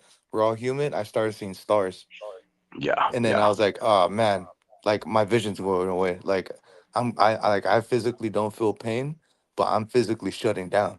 You know, so it's like you can't, like something that's always replaying in my head is you can't play God. You know, Yeah. like you can't just think you're just gonna take infinity amount of damage. Like you can't do that. Yeah. But So see, this is the reason. This is one of the reasons why I'm not very critical of our fighters, Drew. And I'll tell you, okay, like for example, let's just read some comments of our listeners, right? Okay, just read this. Okay, El Pachuco states, sometimes I can't help but to blame the corner. You have to take care of your fighter. It is an enormous responsibility bestowed upon you as a trainer. Corner over the referee. So El Pachuco is stating that the corner, the trainer, and the cutman, and all of those guys should be able to understand you intimately as an individual, as a fighter, to have seen you and watched you develop as a fighter enough to know when you're hurt and when you're not looking your like cut, who man. you're supposed to. Well, maybe not the cutman because maybe Stitch, Duran would just sit there and just do his Yeah, job, whatever, right? But yeah. but Like but what about when he was in the corner of Gabe Flores? But yeah, go yeah, ahead. but what he's trying to say is basically, uh, the cornerman should know when to stop the fight when his fighter is looking hurt. So that requires a trainer that is smart enough to know when you're one outside of your element, and two, when you've taken the type of damage that you've never taken before. And mostly, you also have to be very observant enough about some of the more basic neurological displays that the body will give when you're already looking like you're bad off. But that would mean that once that if a trainer is not capable enough to discern and understand those things so that they can make the proper decision, what would happen is that a lot of fights may just be stopped by the trainer, meaning that the fight fans would not be contented, right? Because the fight would have stopped and they wouldn't really understand because they don't know that fighter intimately. They don't know that fighter. So our nature as sports fans, especially boxing fans, is we will think, what a quitter, right? Why did they stop the fight? Because maybe something like, oh man, I can't see. That's nothing that sometimes, like you said, all it takes is one punch and you're already buzzed and you can't see. And the trainer has to be smart enough to know, well, do I stop this fight right now? Because what does it mean you can't see? I think that's what Hector Luis Garcia told his corner when Tank Davis punched him, and then he walked back and he said, I can't see. And then what happened? He stopped. He stopped to come out on the seventh or in the eighth. Happened with Hector Luis Garcia. Everybody called him a coward. They called him a quitter. Right now, check this other example. This is how critical we are as boxing fans. Um, Ryan Garcia, right? He gets dropped twice, Davis, and in one of those punches, he to the liver. Now, I don't know if you saw this, but Ryan Garcia immediately once he took the punch to the liver, do you remember what happened? Immediately, Shit. blood started oozing from his nose. Mm. He took a punch to the liver that was so devastating that it raised his blood into his nose and he started to bleed from his nose. That's how I think that happened incredible. from before, bro. That Yeah, yeah, happened yeah, yeah, yeah. before. But he was clean though. He was clean. I understand. But he his nose would have been bleeding. Okay, whatever. I He was understand. probably But he was probably breathing out of his mouth, and then once he got hit right there, he kind of like blew it out of his nose or some shit, and then yeah, blood came out. But yeah, maybe. But it what he wasn't bleeding at that moment, right? And then he takes the punch to the liver. He falls into himself on his knees, and obviously when he bends over, that added pressure raises his blood more, goes back into his nostrils, and it comes back down. And immediately you saw that he didn't get punched in the face; he got punched to the body. And then 5, 10 seconds later, he starts bleeding from the nose. So, and then what happened with Ryan Garcia? If you've never been hit to the liver, I'll tell you what. One thing, guys, being hit to the liver is a completely debilitating uh, a punch. If you've never been, I can't describe it. But one time I got punched in the liver, and I'm telling you, Drew, this is hilarious. You're not gonna believe it. I was in gym class. I was a freshman. Another bigger student, I don't know, maybe a senior or otherwise, he just walks by me and he taps me. He does like a little baby punch, like one of those little baby punches that you just throw to mess around with a guy. He punches, hits me right in the perfect spot in the liver. Probably I was breathing in at the moment, uh, relaxed. He touches my liver and he walks away, and I crumbled to the floor, and I must have been there hyper, like trying to catch my breath for 3 or 4 minutes without being able to move. I was curled up in a fetal position, trying to breathe. Like, I swear, and I reflect on that. I'm like, what happened to me? Like he just touched me, and yeah, it was just a perfectly yeah. placed punch, and I would have been called a quitter. Like I mean, I've uh, been in at least 20 fights. I got in my behind beat one time that I can tell you that I got absolutely destroyed one time. And every other fight, I either won or I convinced people that I won. but nonetheless, I've mm, never been touched there, dropping to the floor, completely disabled for 3 or 4 yeah. minutes.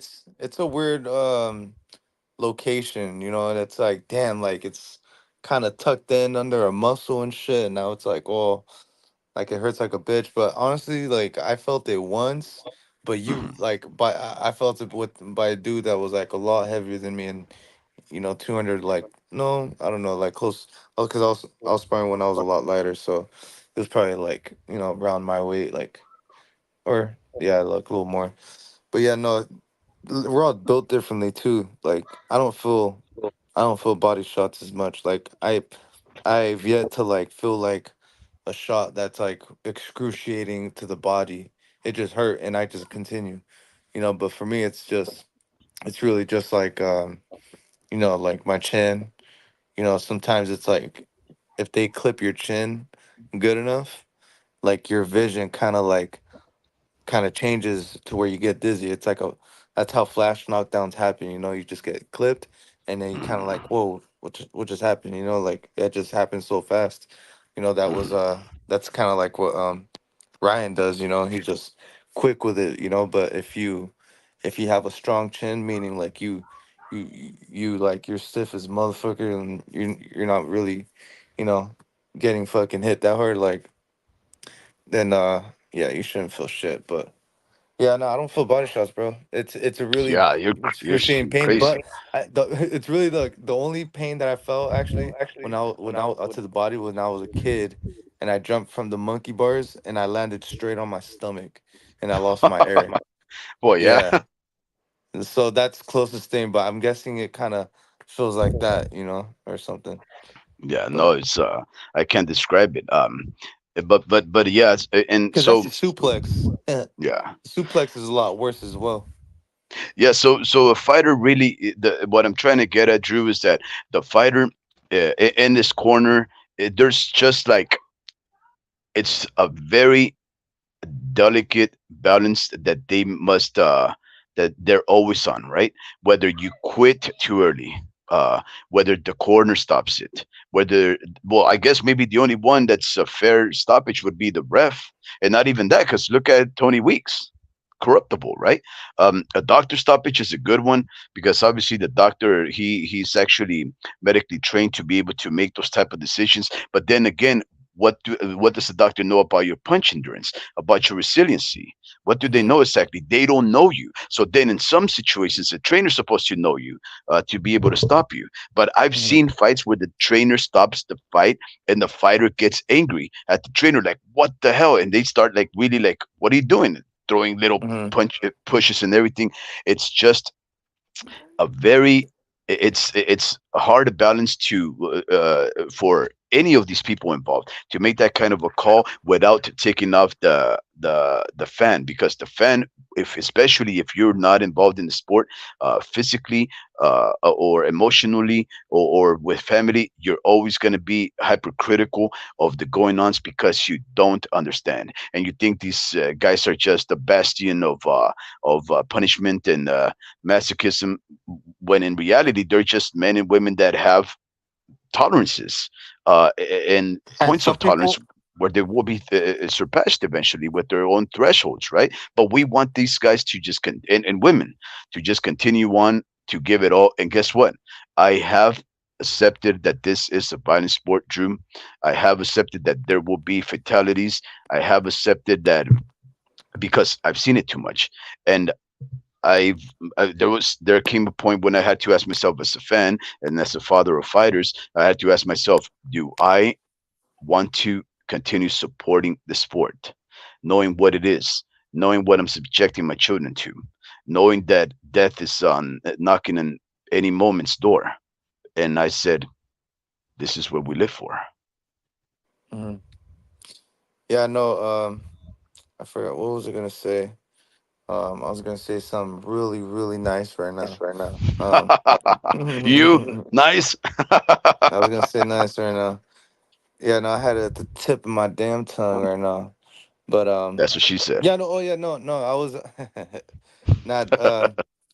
And that's the thing, like these refs, right? They're like looking at your body language, and some dudes just got a great poker face, and they know how to act, and they know how to just look normal when and deep down inside they're hurting and they're dizzy, you know. And it's like if they try to like step forward one time, they're gonna trip forward or whatever, so they do whatever like smart fighters with good high IQ will do whatever it takes to continue the fight, you know. And yeah, man, it's like, what you ever figure, what you ever realize like what a beauty pageant is, like Miss, and they name Miss Universe and all this, like what are they judging? Just what are they judging? Like by the way they look, you know, and how they, I don't know, by the way their hand, I don't fucking know, by the way they talk. You know, all I think it's kind of like that. You gotta like, how are you gonna push it forward when you're fucking hurt? You know, like, or when you, Yeah. or how well can you take punches? Because you're not even supposed to put yourself in a position like that. But Mhm. because you're gonna get punched. You're gonna get punched in boxing. You're gonna take one. Yeah. It's how you look when you take that punch, because some fighters overreact when they get punched. Some fighters make that cringy face, and they're like, and they're not as hurt, but they're like overreacting. That, you know who that is? That's AJ. AJ overreacts when he's like hurt, kind of hurt, and he's like, and he cringes his eyes. It's like, bro, way to let them know that you're hurt. You know, like All he these does tells, that. huh? Yeah, he does, Yeah. like he quenches his eyes so hard, bro. I'm like, you're so dramatic, dude. But Yeah. anyways, But you know what? I've You seen, said something. I've seen fighters like Rafa, and he got he he. That's just heart right there. Like he didn't even try to like hide it, bro. Like he was just like, wanna, I'm gonna just fucking land as much as I can because I can, and yeah, bro. It's somewhat of I want to say beauty pageant. What's the word I'm looking for? What's the, No, you know that's how a they, good analogy. I now think what's the that's a good one analogy. now what's the one where they cuz I want the walkway, you know how they walk Oh, in the fashion shows and shit, yeah, yeah, yeah. The like how catwalk. well, yeah, like how well can you walk forward, and how, what, like how, like what's your, like, you know, how perfect are you looking in that ring, and how, you know, Yeah. like it's Well, a game of tag at a certain point. Like how many times did I tag you more? You know, yeah. if it Well, ever gets you to that stage, but that's more like look. Well, amateurish. But yeah, it's like this. Look, okay. I think that's a good analogy, right? Like for example, the beauty pageantry. Um, what is it that they're really judging? It really boils down to who is the most beautiful female, right? I mean, they can make him do the is it? swimsuit. Yeah, it really is. Because I thought look, it was how they talk and all that. No. no, no, no, no. See, that's all theatrics. See, Oh. that's all. It's just uh, they're trying to layer on to the individual's characteristics, their personality, so that you won't just think of them as a subject of physical beauty, as eye candy, right? Of course, they make them dress in the swimsuit and they make them take all these beautiful pictures to see if they're photogenic, if they are creative with their poses and the settings that they Hmm. so choose to take their pictures. They also ask them a lot of all these political questions, social questions, sometimes economic questions, to determine if they are more than just beauty, Hmm. if they also have brains, right? And I have a Um, perfect example too of that.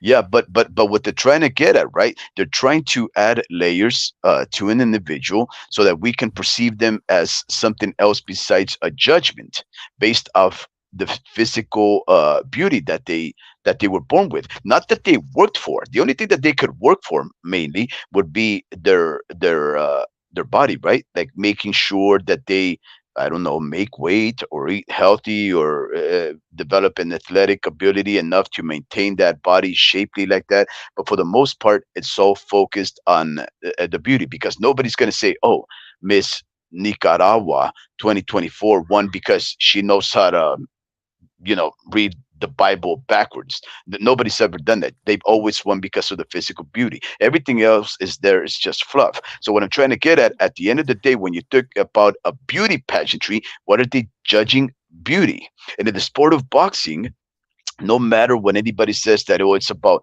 hit and not get hit, in reality, on the side of the fan, it's hit. The more a person can hit, that's what people are here for, right? We are here to see people get hit. Nobody's here to watch a fight where people are so defensive that nobody's throwing punches, or that they're just bobbing and weaving from those punches. How do we know this? Because we just saw this very fight that was highly criticized with what was his name, Shakur Stevens, and that other guy, Edwin De Los Santos. The sport of boxing is supposed to be violent. You're only evading punches in order to throw more And against the other guy. But and if I you was strip gonna, the sport of boxing from the violent side, then guess what? It's a dead venture. You don't need to follow the sport of boxing if it's going to be dormant and unexciting and unviolent. I mean, this is not a pacific activity. This is complete warfare. So I understand that we don't want this sport to be violent, but in order for the sport to grow, the people are speaking. It has to be violent. Yeah, no, I was gonna say I was gonna tell you an example. It's the Shakur Stevenson fight against who did he fight? Did I say it right? Consequio? Yeah, Conceição. The little Conceição. C with the little tail, it really is like an S. Oh, okay, Conceição. Um, Mm, so that fight, Conceição was really landing some good shit on Shakur. Shakur wasn't budging, but you seen his face, bro. He made this little grin face, and I'm like, ooh, it hurt. And he's really his poker face. He's trying right now with that poker face, because he kept landing and landing, bro, and he kept kind of like he blocked some, but you could tell he was like, oh shit, you punch hard, you know. And I remember that's what pretty much told me that Conceição was actually a good fight for Navarrete. I was like, this dude can punch fucking hard.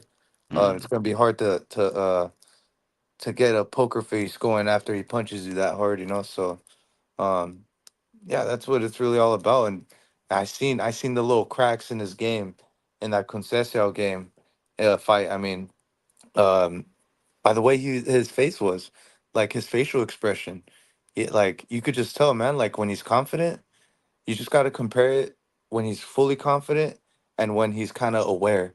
Like there's two different faces that he makes, and I'm not trying to just say that because of the faces he makes, but also because of how many shots that were landed in that fight. You know, Mm. I mean, he won the fight. He keeps winning. You know, he keeps winning, and he's a perfect example of winning that beauty pageant in a sense. You Mm. know, like he looked at the play. He did this right. You know how people in Texas buy tigers, right?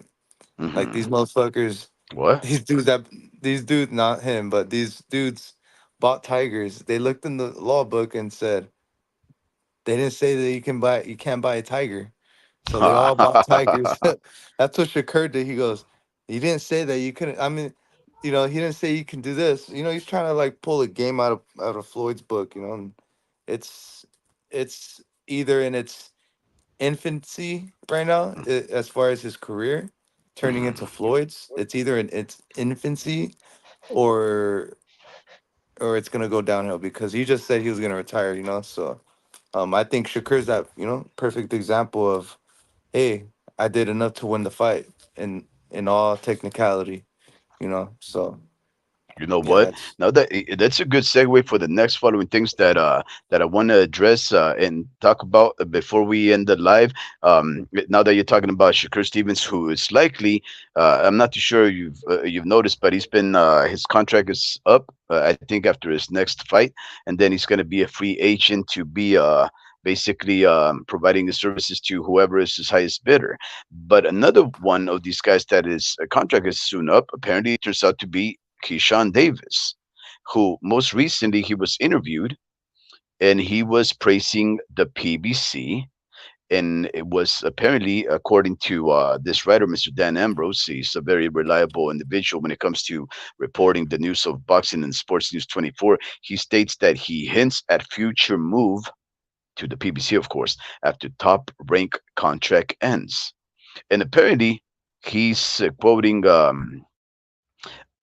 this fighter that you obviously Keyshawn Davis, pretty good guy, right? He's basically quoting this guy as saying, "I love that side of the street that they know how to build stars." And apparently, he was saying that the stars that he's building, he mentions Mario Barrios, Isaac Cruz, and Rolly Romero. Now, this writer criticizes Keyshawn Davis and says, "In what world is Mario Barrios, Isaac Cruz, and Rolly Romero stars? They're not pay per view stars. They don't pack stadiums. So what are you talking about, right? Let me ask you, Drew, is Keyshawn Davis is he correct when he says that the PBC can make stars? It almost sounds like, remember, if I'm not mistaken, Keyshawn Davis is stablemate of Shakur Stevens, right? Um, do you? And of course, Shakur Stevens is another one of those guys that is talking favorably about the PBC. Do you see the PBC picking up these guys? And if so, are they going to be stars there? Um, well, PVC, okay, it's Showtime that went out of business. Yeah. PVC, they're still an entity, right? Yes, sir.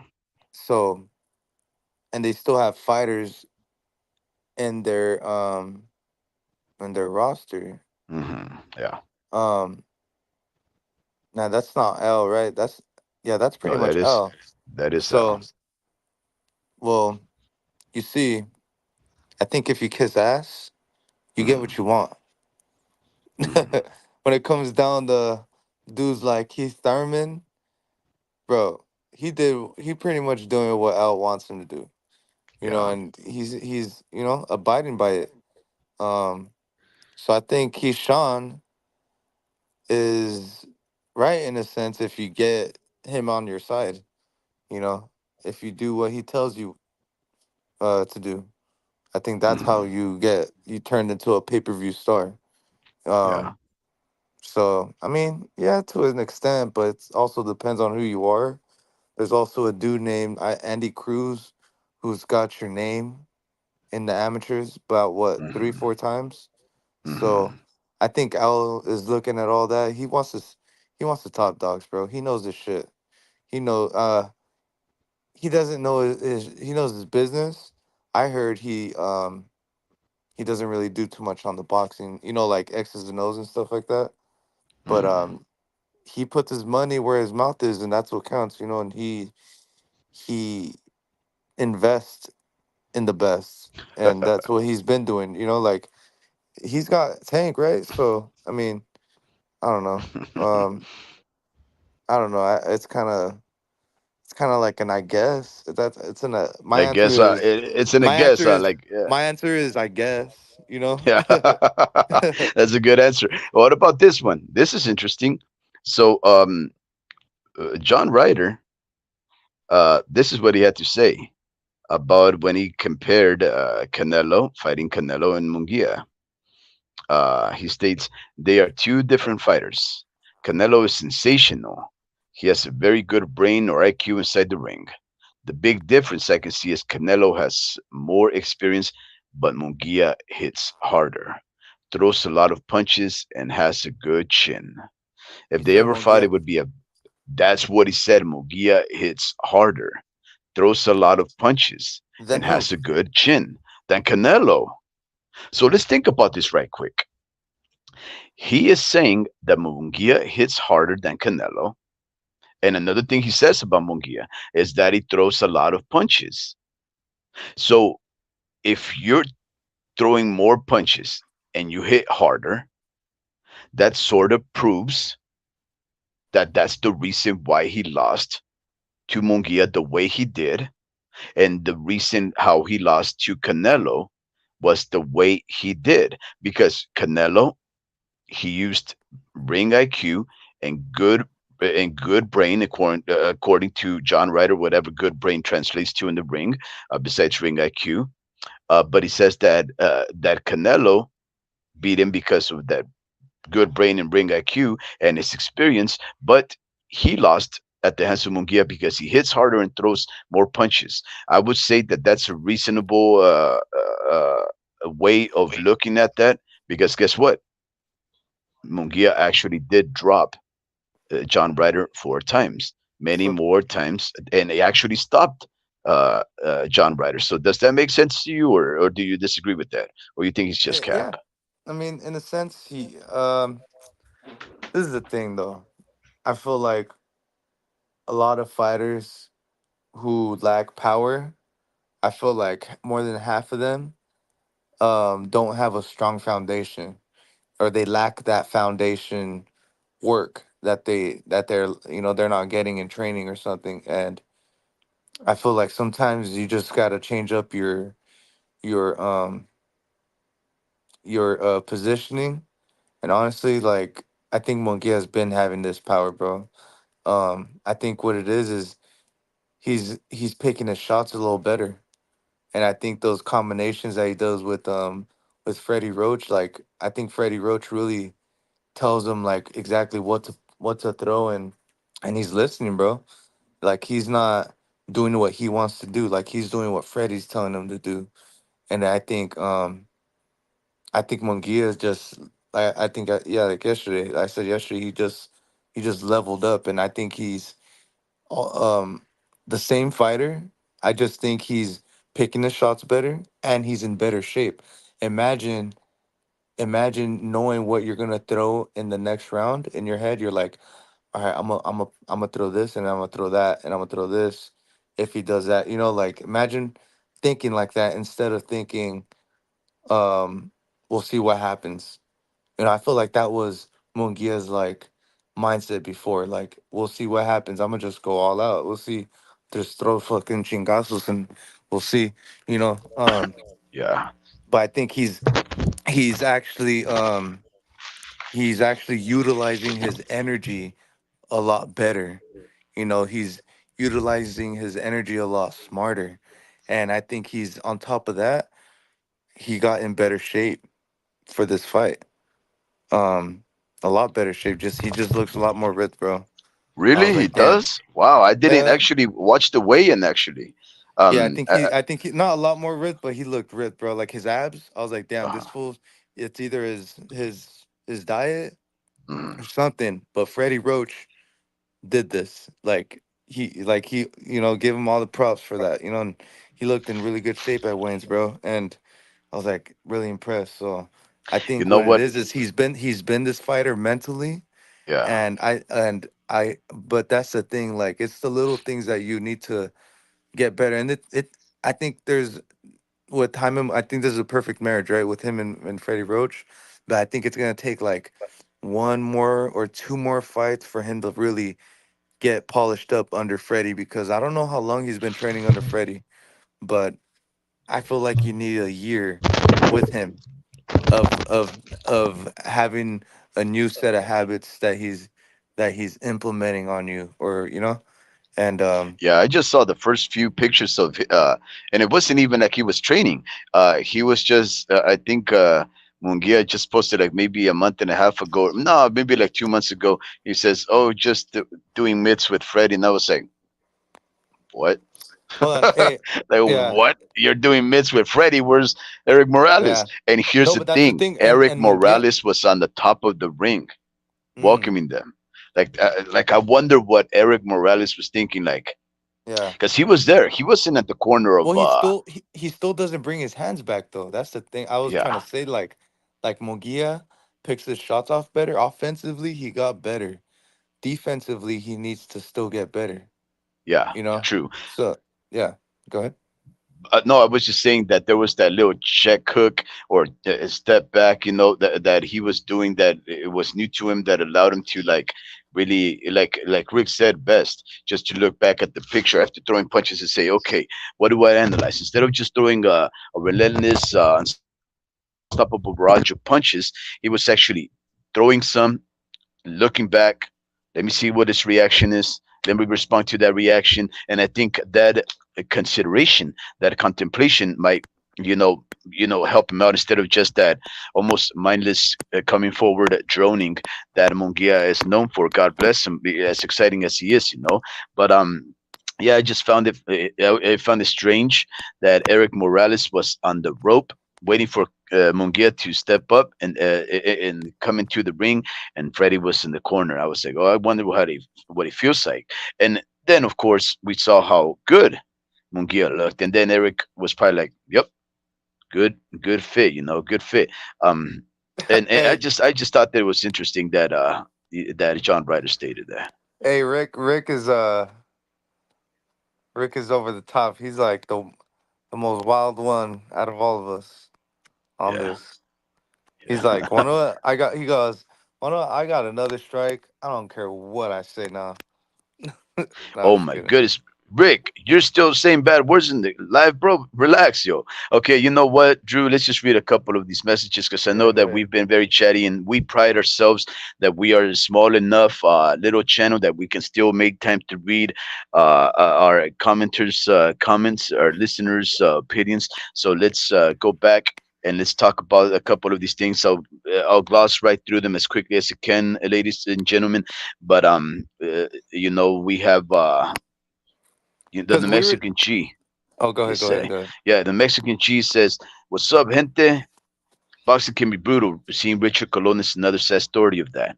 Um, and Pachuco states that Frank Sanchez looks very sharp. Actually, he looked not only very sharp, he he looks quite powerful once he actually plants his feet down.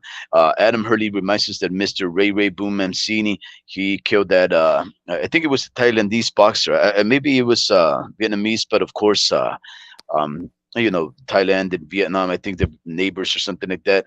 And he ended up killing that fighter back in the '70s. My mother and my father watched that.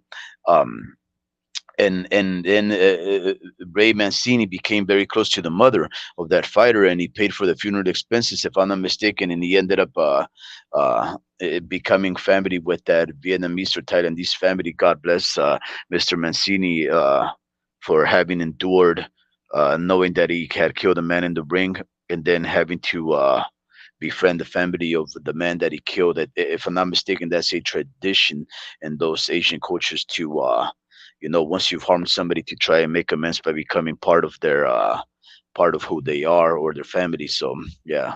Ray Mancini, and of course, Pachuco remembers that fight that happened in Africa that I was describing, hopefully faithfully to how it transpired.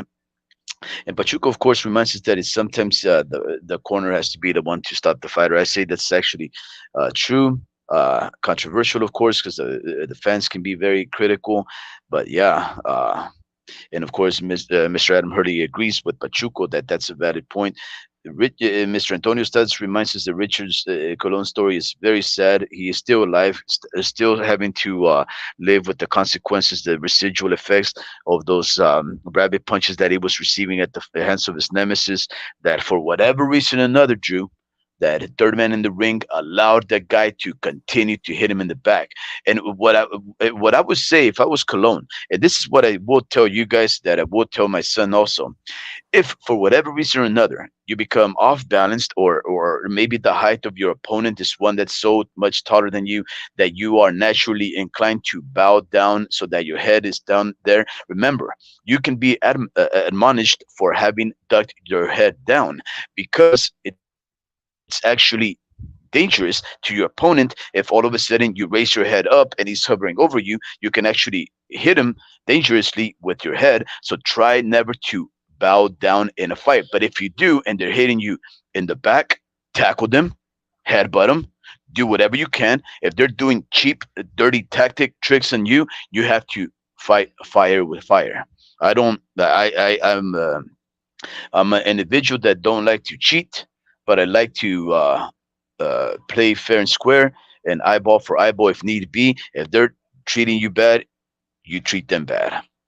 Mexican cheese, saludos to you. What's up, Warp Speed?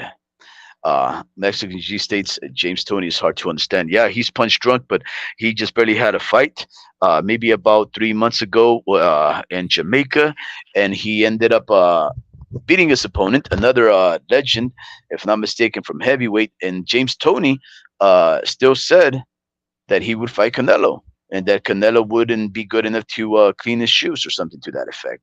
The Mexican cheese says, "Yep, you're kind of right. Warp Speed. The Aztecs would sacrifice people for fun. It's in our blood to be ruthless and sacrificial. That's why we never give up in the corner." Yeah. Um, Tony doesn't get the respect he deserves. Awesome guy, absolutely. And Tony Starr says Tank's case is one hell of a criticized great example. Saludos to you, Mad Dog H. Bienvenido to the Homie Ricky podcast. I am your interlocutor for the night, Warp Speed. Good even fall to you, sir. I've seen you around in the boxing circles. I'm uncertain where, maybe in the BDA show or something to that effect, but you're welcome here, sir. And we don't censor anybody, but we have just this week gotten one strike and one of our shows taken down. So far, we're uncertain. So when we can, we try to be measured with our words, because we can play fair. Why not? And of course, if Pachuco says the liver shot is uniquely painful, I can attest to that.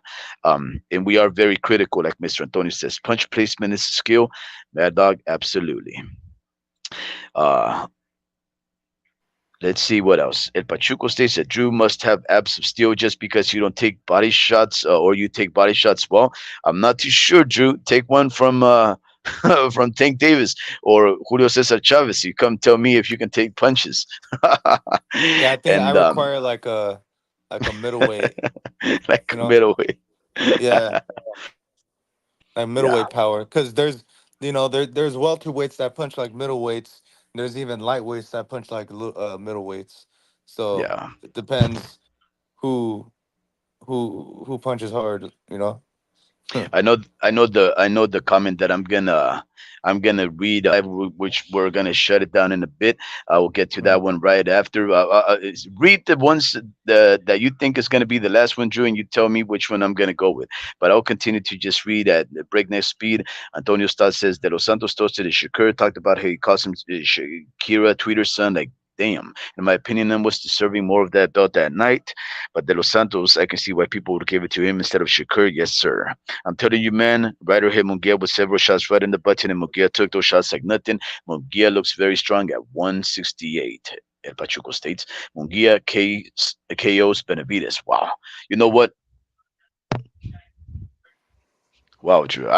Let's not go there. Let's not open up that can of worms because I don't know how I feel about that one right there about Pachuco's opinion that Munguia knocks out Benavides.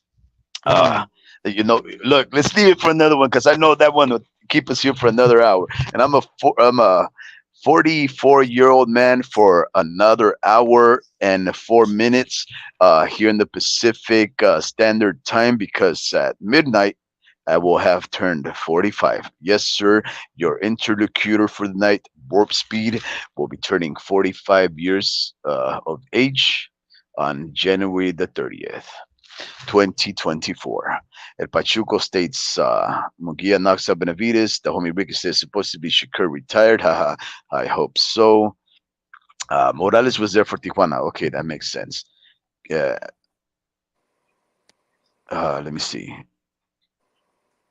Yeah, no, I don't think so, homie. I don't think Shakur should rematch Edwin de los Santos. I don't ever want to see that fight. Ever, ever. In fact, Edwin de los Santos is not in my good gracious. He didn't do nothing. I don't want to ever see a rematch between two of the most uh, undeserving quote unquote champions or contenders ever, never at all. And Hugh had it on video, didn't hurt. Drew 123, happy birthday, man. Thank you, El Pachuco. Drew 123 says, I wasn't bottled up like speed, LOL. And this is the comment of the night, guys, because I think this is perfect so that we can just call it a night and maybe hopefully do this pretty soon. But El Pachuco states, and I found this to be very funny. He states, Shakur Nightbull Stevenson. Shakur, a proven remedy for insomnia. Shakur, I'll be. I knew I wasn't gonna make it without laughing. Shakur, I'll be back. I'm going to take a dump in the meantime, Stevenson. And I one like last that one. one. I like the last one. I like the last one. Last one. Shakur. Oh man, Shakur Snoozer Stevenson. Yeah, uh, I would have Snoozer. Oh preferred man, snooze. I would have preferred the. I would have preferred snooze button. snooze. But Shakur yeah. snooze. Because the snooze wakes you up, right? But the snooze Yeah, yeah, button yeah, allows you to go back to sleep. yeah. Exactly. The snoozer is literally the person who wakes you up, and then I would have said snooze button. That's a good one though. I like That that. was wonderful. That I think that's a great way to end it right there, Drew. Drew, look, Yeah. I really enjoy your presence. I like cooking with you, man, because with me and homie, see, okay, this is not to offend you, but homie is just much more opinionated than you are, and at least in my case, he's just way more smarter than me, right? and because it's a show, he can cut me off whenever, and I hate when people cut me off because it takes me a long time to organize my thoughts, so that when I'm trying to talk, obviously I go on for like 5 minutes just to get to a point, and it gets him very exasperated, and he's always cutting me off, and I'm like, bro, you know you're talking to an old man that used to do drugs. I Uh, used to have a 5 gallon bucket of I gasoline as I would huff that, listening to techno and drum and bass, and you're trying to cut me off in mid sentence. I'm not gonna say anything because I can no longer think that sharply. But but uh but when you come around, me and you seem to get along very well. We talk courteously, and I especially like to probe you for your ideas because I don't care about my opinions, but I like to know what the news are and just present them out there so that you guys can have something to chat about. Because I'm more interested personally in what you guys have to say or what your opinions are, because as a person that does not have a very sharp mind, uh, I need help to think. Um, I know it's pathetic. I can't even believe I'm saying that. It used to be what they call the GATE student, gifted and talented individuals. I used to be incredibly intelligent. I was polymath, and I still am to some effect.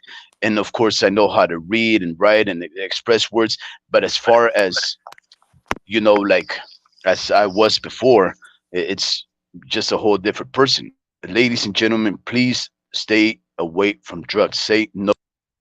But nonetheless, I like cooking with you because you never interrupt me. And you're just funner than Ricky. Oh man. Okay, Drew, you ready to hit the snooze button? yeah, yeah, yeah, yeah, man. And I was gonna say, I was like, I'm opinionated. It's just I let you talk. That's it. Oh, sorry, but yeah, yeah, Yeah. yeah. And Well, then what? yeah, no, I just let Rick talk, and I kind of calculate what I say, and then sometimes I think like I think I'm not as prideful, like there's so many things I wanted to say, um but then I was like I just forgot, like This I was guy like right here. I forgot, and then I was like, well, no, I'm gonna just let him talk, and then boom, another better idea came up, so Yeah. that's just me though. I don't like I think it's my customer service, bro. I think that's just who I am. Like that's what I do every day. I let people talk. They interrupt me, and I'm supposed to let them talk, So like that's just my like the customer service in me, coming out. And Yeah. I feel my mind feels tangled when I'm thinking about what you're about to say while I'm saying what I want to say, you know. And it's just like it needs Okay. no, it's like it needs in like people need clarity, Like I think that's why. Like I know when to talk and not to talk, like not to because both of you guys kind of interrupt each other. So, but I'm just Yeah. I think I'm a good facilitator. That's what it is. But yeah, No, just because El Pachuco's hilarious, he states, Warp Speed voted Shane Mosley for sexiest man alive. Just kidding, bro. I know. Yeah, no, For no, real. that's it. No, it's funny because so when you meet him in person at Pachuco, he really looks He's like the guy we grew up hey, right, like Speed called his. him handsome. He's like he was gonna say handsome right now. Do you know what the definition of handsome is? Apparently, what Shane Mosley is, according to you. No, handsome. Look, handsome. The I thought you definition were of gonna say handsome. I thought you were gonna say Shane Mosley is right there. A picture of it is right there in the dictionary. No, look, the definition, the first definition, according to Merriam-Webster, is having a pleasing and usually impressive or dignified appearance. Now, you're going to tell me that Shane Mosley does not have a pleasing or dignified appearance? Come on, man. You met the guy in person. Anyways, El Pachuco. Thank you very much for the laughs, man. Homie Ricky, again, thank you for allowing me to cook on your show. Yeah, I appreciate that. I appreciate our new listeners and our returning listeners, Amen. like Mr. Vince Vargas at Pachuco, who sends that punch direction. Like, here you go, buddy. Homeboys for life. At Pachuco, let's just say goodbye to everybody. At Pachuco, we had sports archives. We had Antonio Stotts. We had the homie Ricky. We had Drew 123. We had the Mexican G, Mr. Adam Hurley, and of course our longest listener and our very first commenter ever. We had Mr. Vince Vargas. We also had That was Larry Lifton. no. Our very first listener was well, listener. I'm not too sure, but our commenter was definitely Mr. Vince Vargas on our very first show. He was the only one that commented. So I was working in the 1970 Impala, and then he sent comment there, and he told us who his favorite boxers were. One of them from Salinas, obviously. Um, we had Ruben Villa the fourth, and from there on, he's just always been on board. I love that man coming over here every time. This show relies on his presence. It's just his presence and his spirit is always here. And of course, we had Mad Dog H, a new listener of ours, or at least one that's commented for the first time on our show. So thank you very much. Welcome each and one of you. And yes, El Pachuco says buenas noches, compa. And I wish you all a wonderful night, Drew. Always a pleasure, my friend. Happy birthday to this guy. And about 55 minutes from now, and I do bid you all adieu. Have a wonderful day. Take care. Hug your loved ones. Kiss your ladies in the mouth. And give a loving embrace to your children. And look optimistically for tomorrow. Good All right, man. night. Peace. Peace.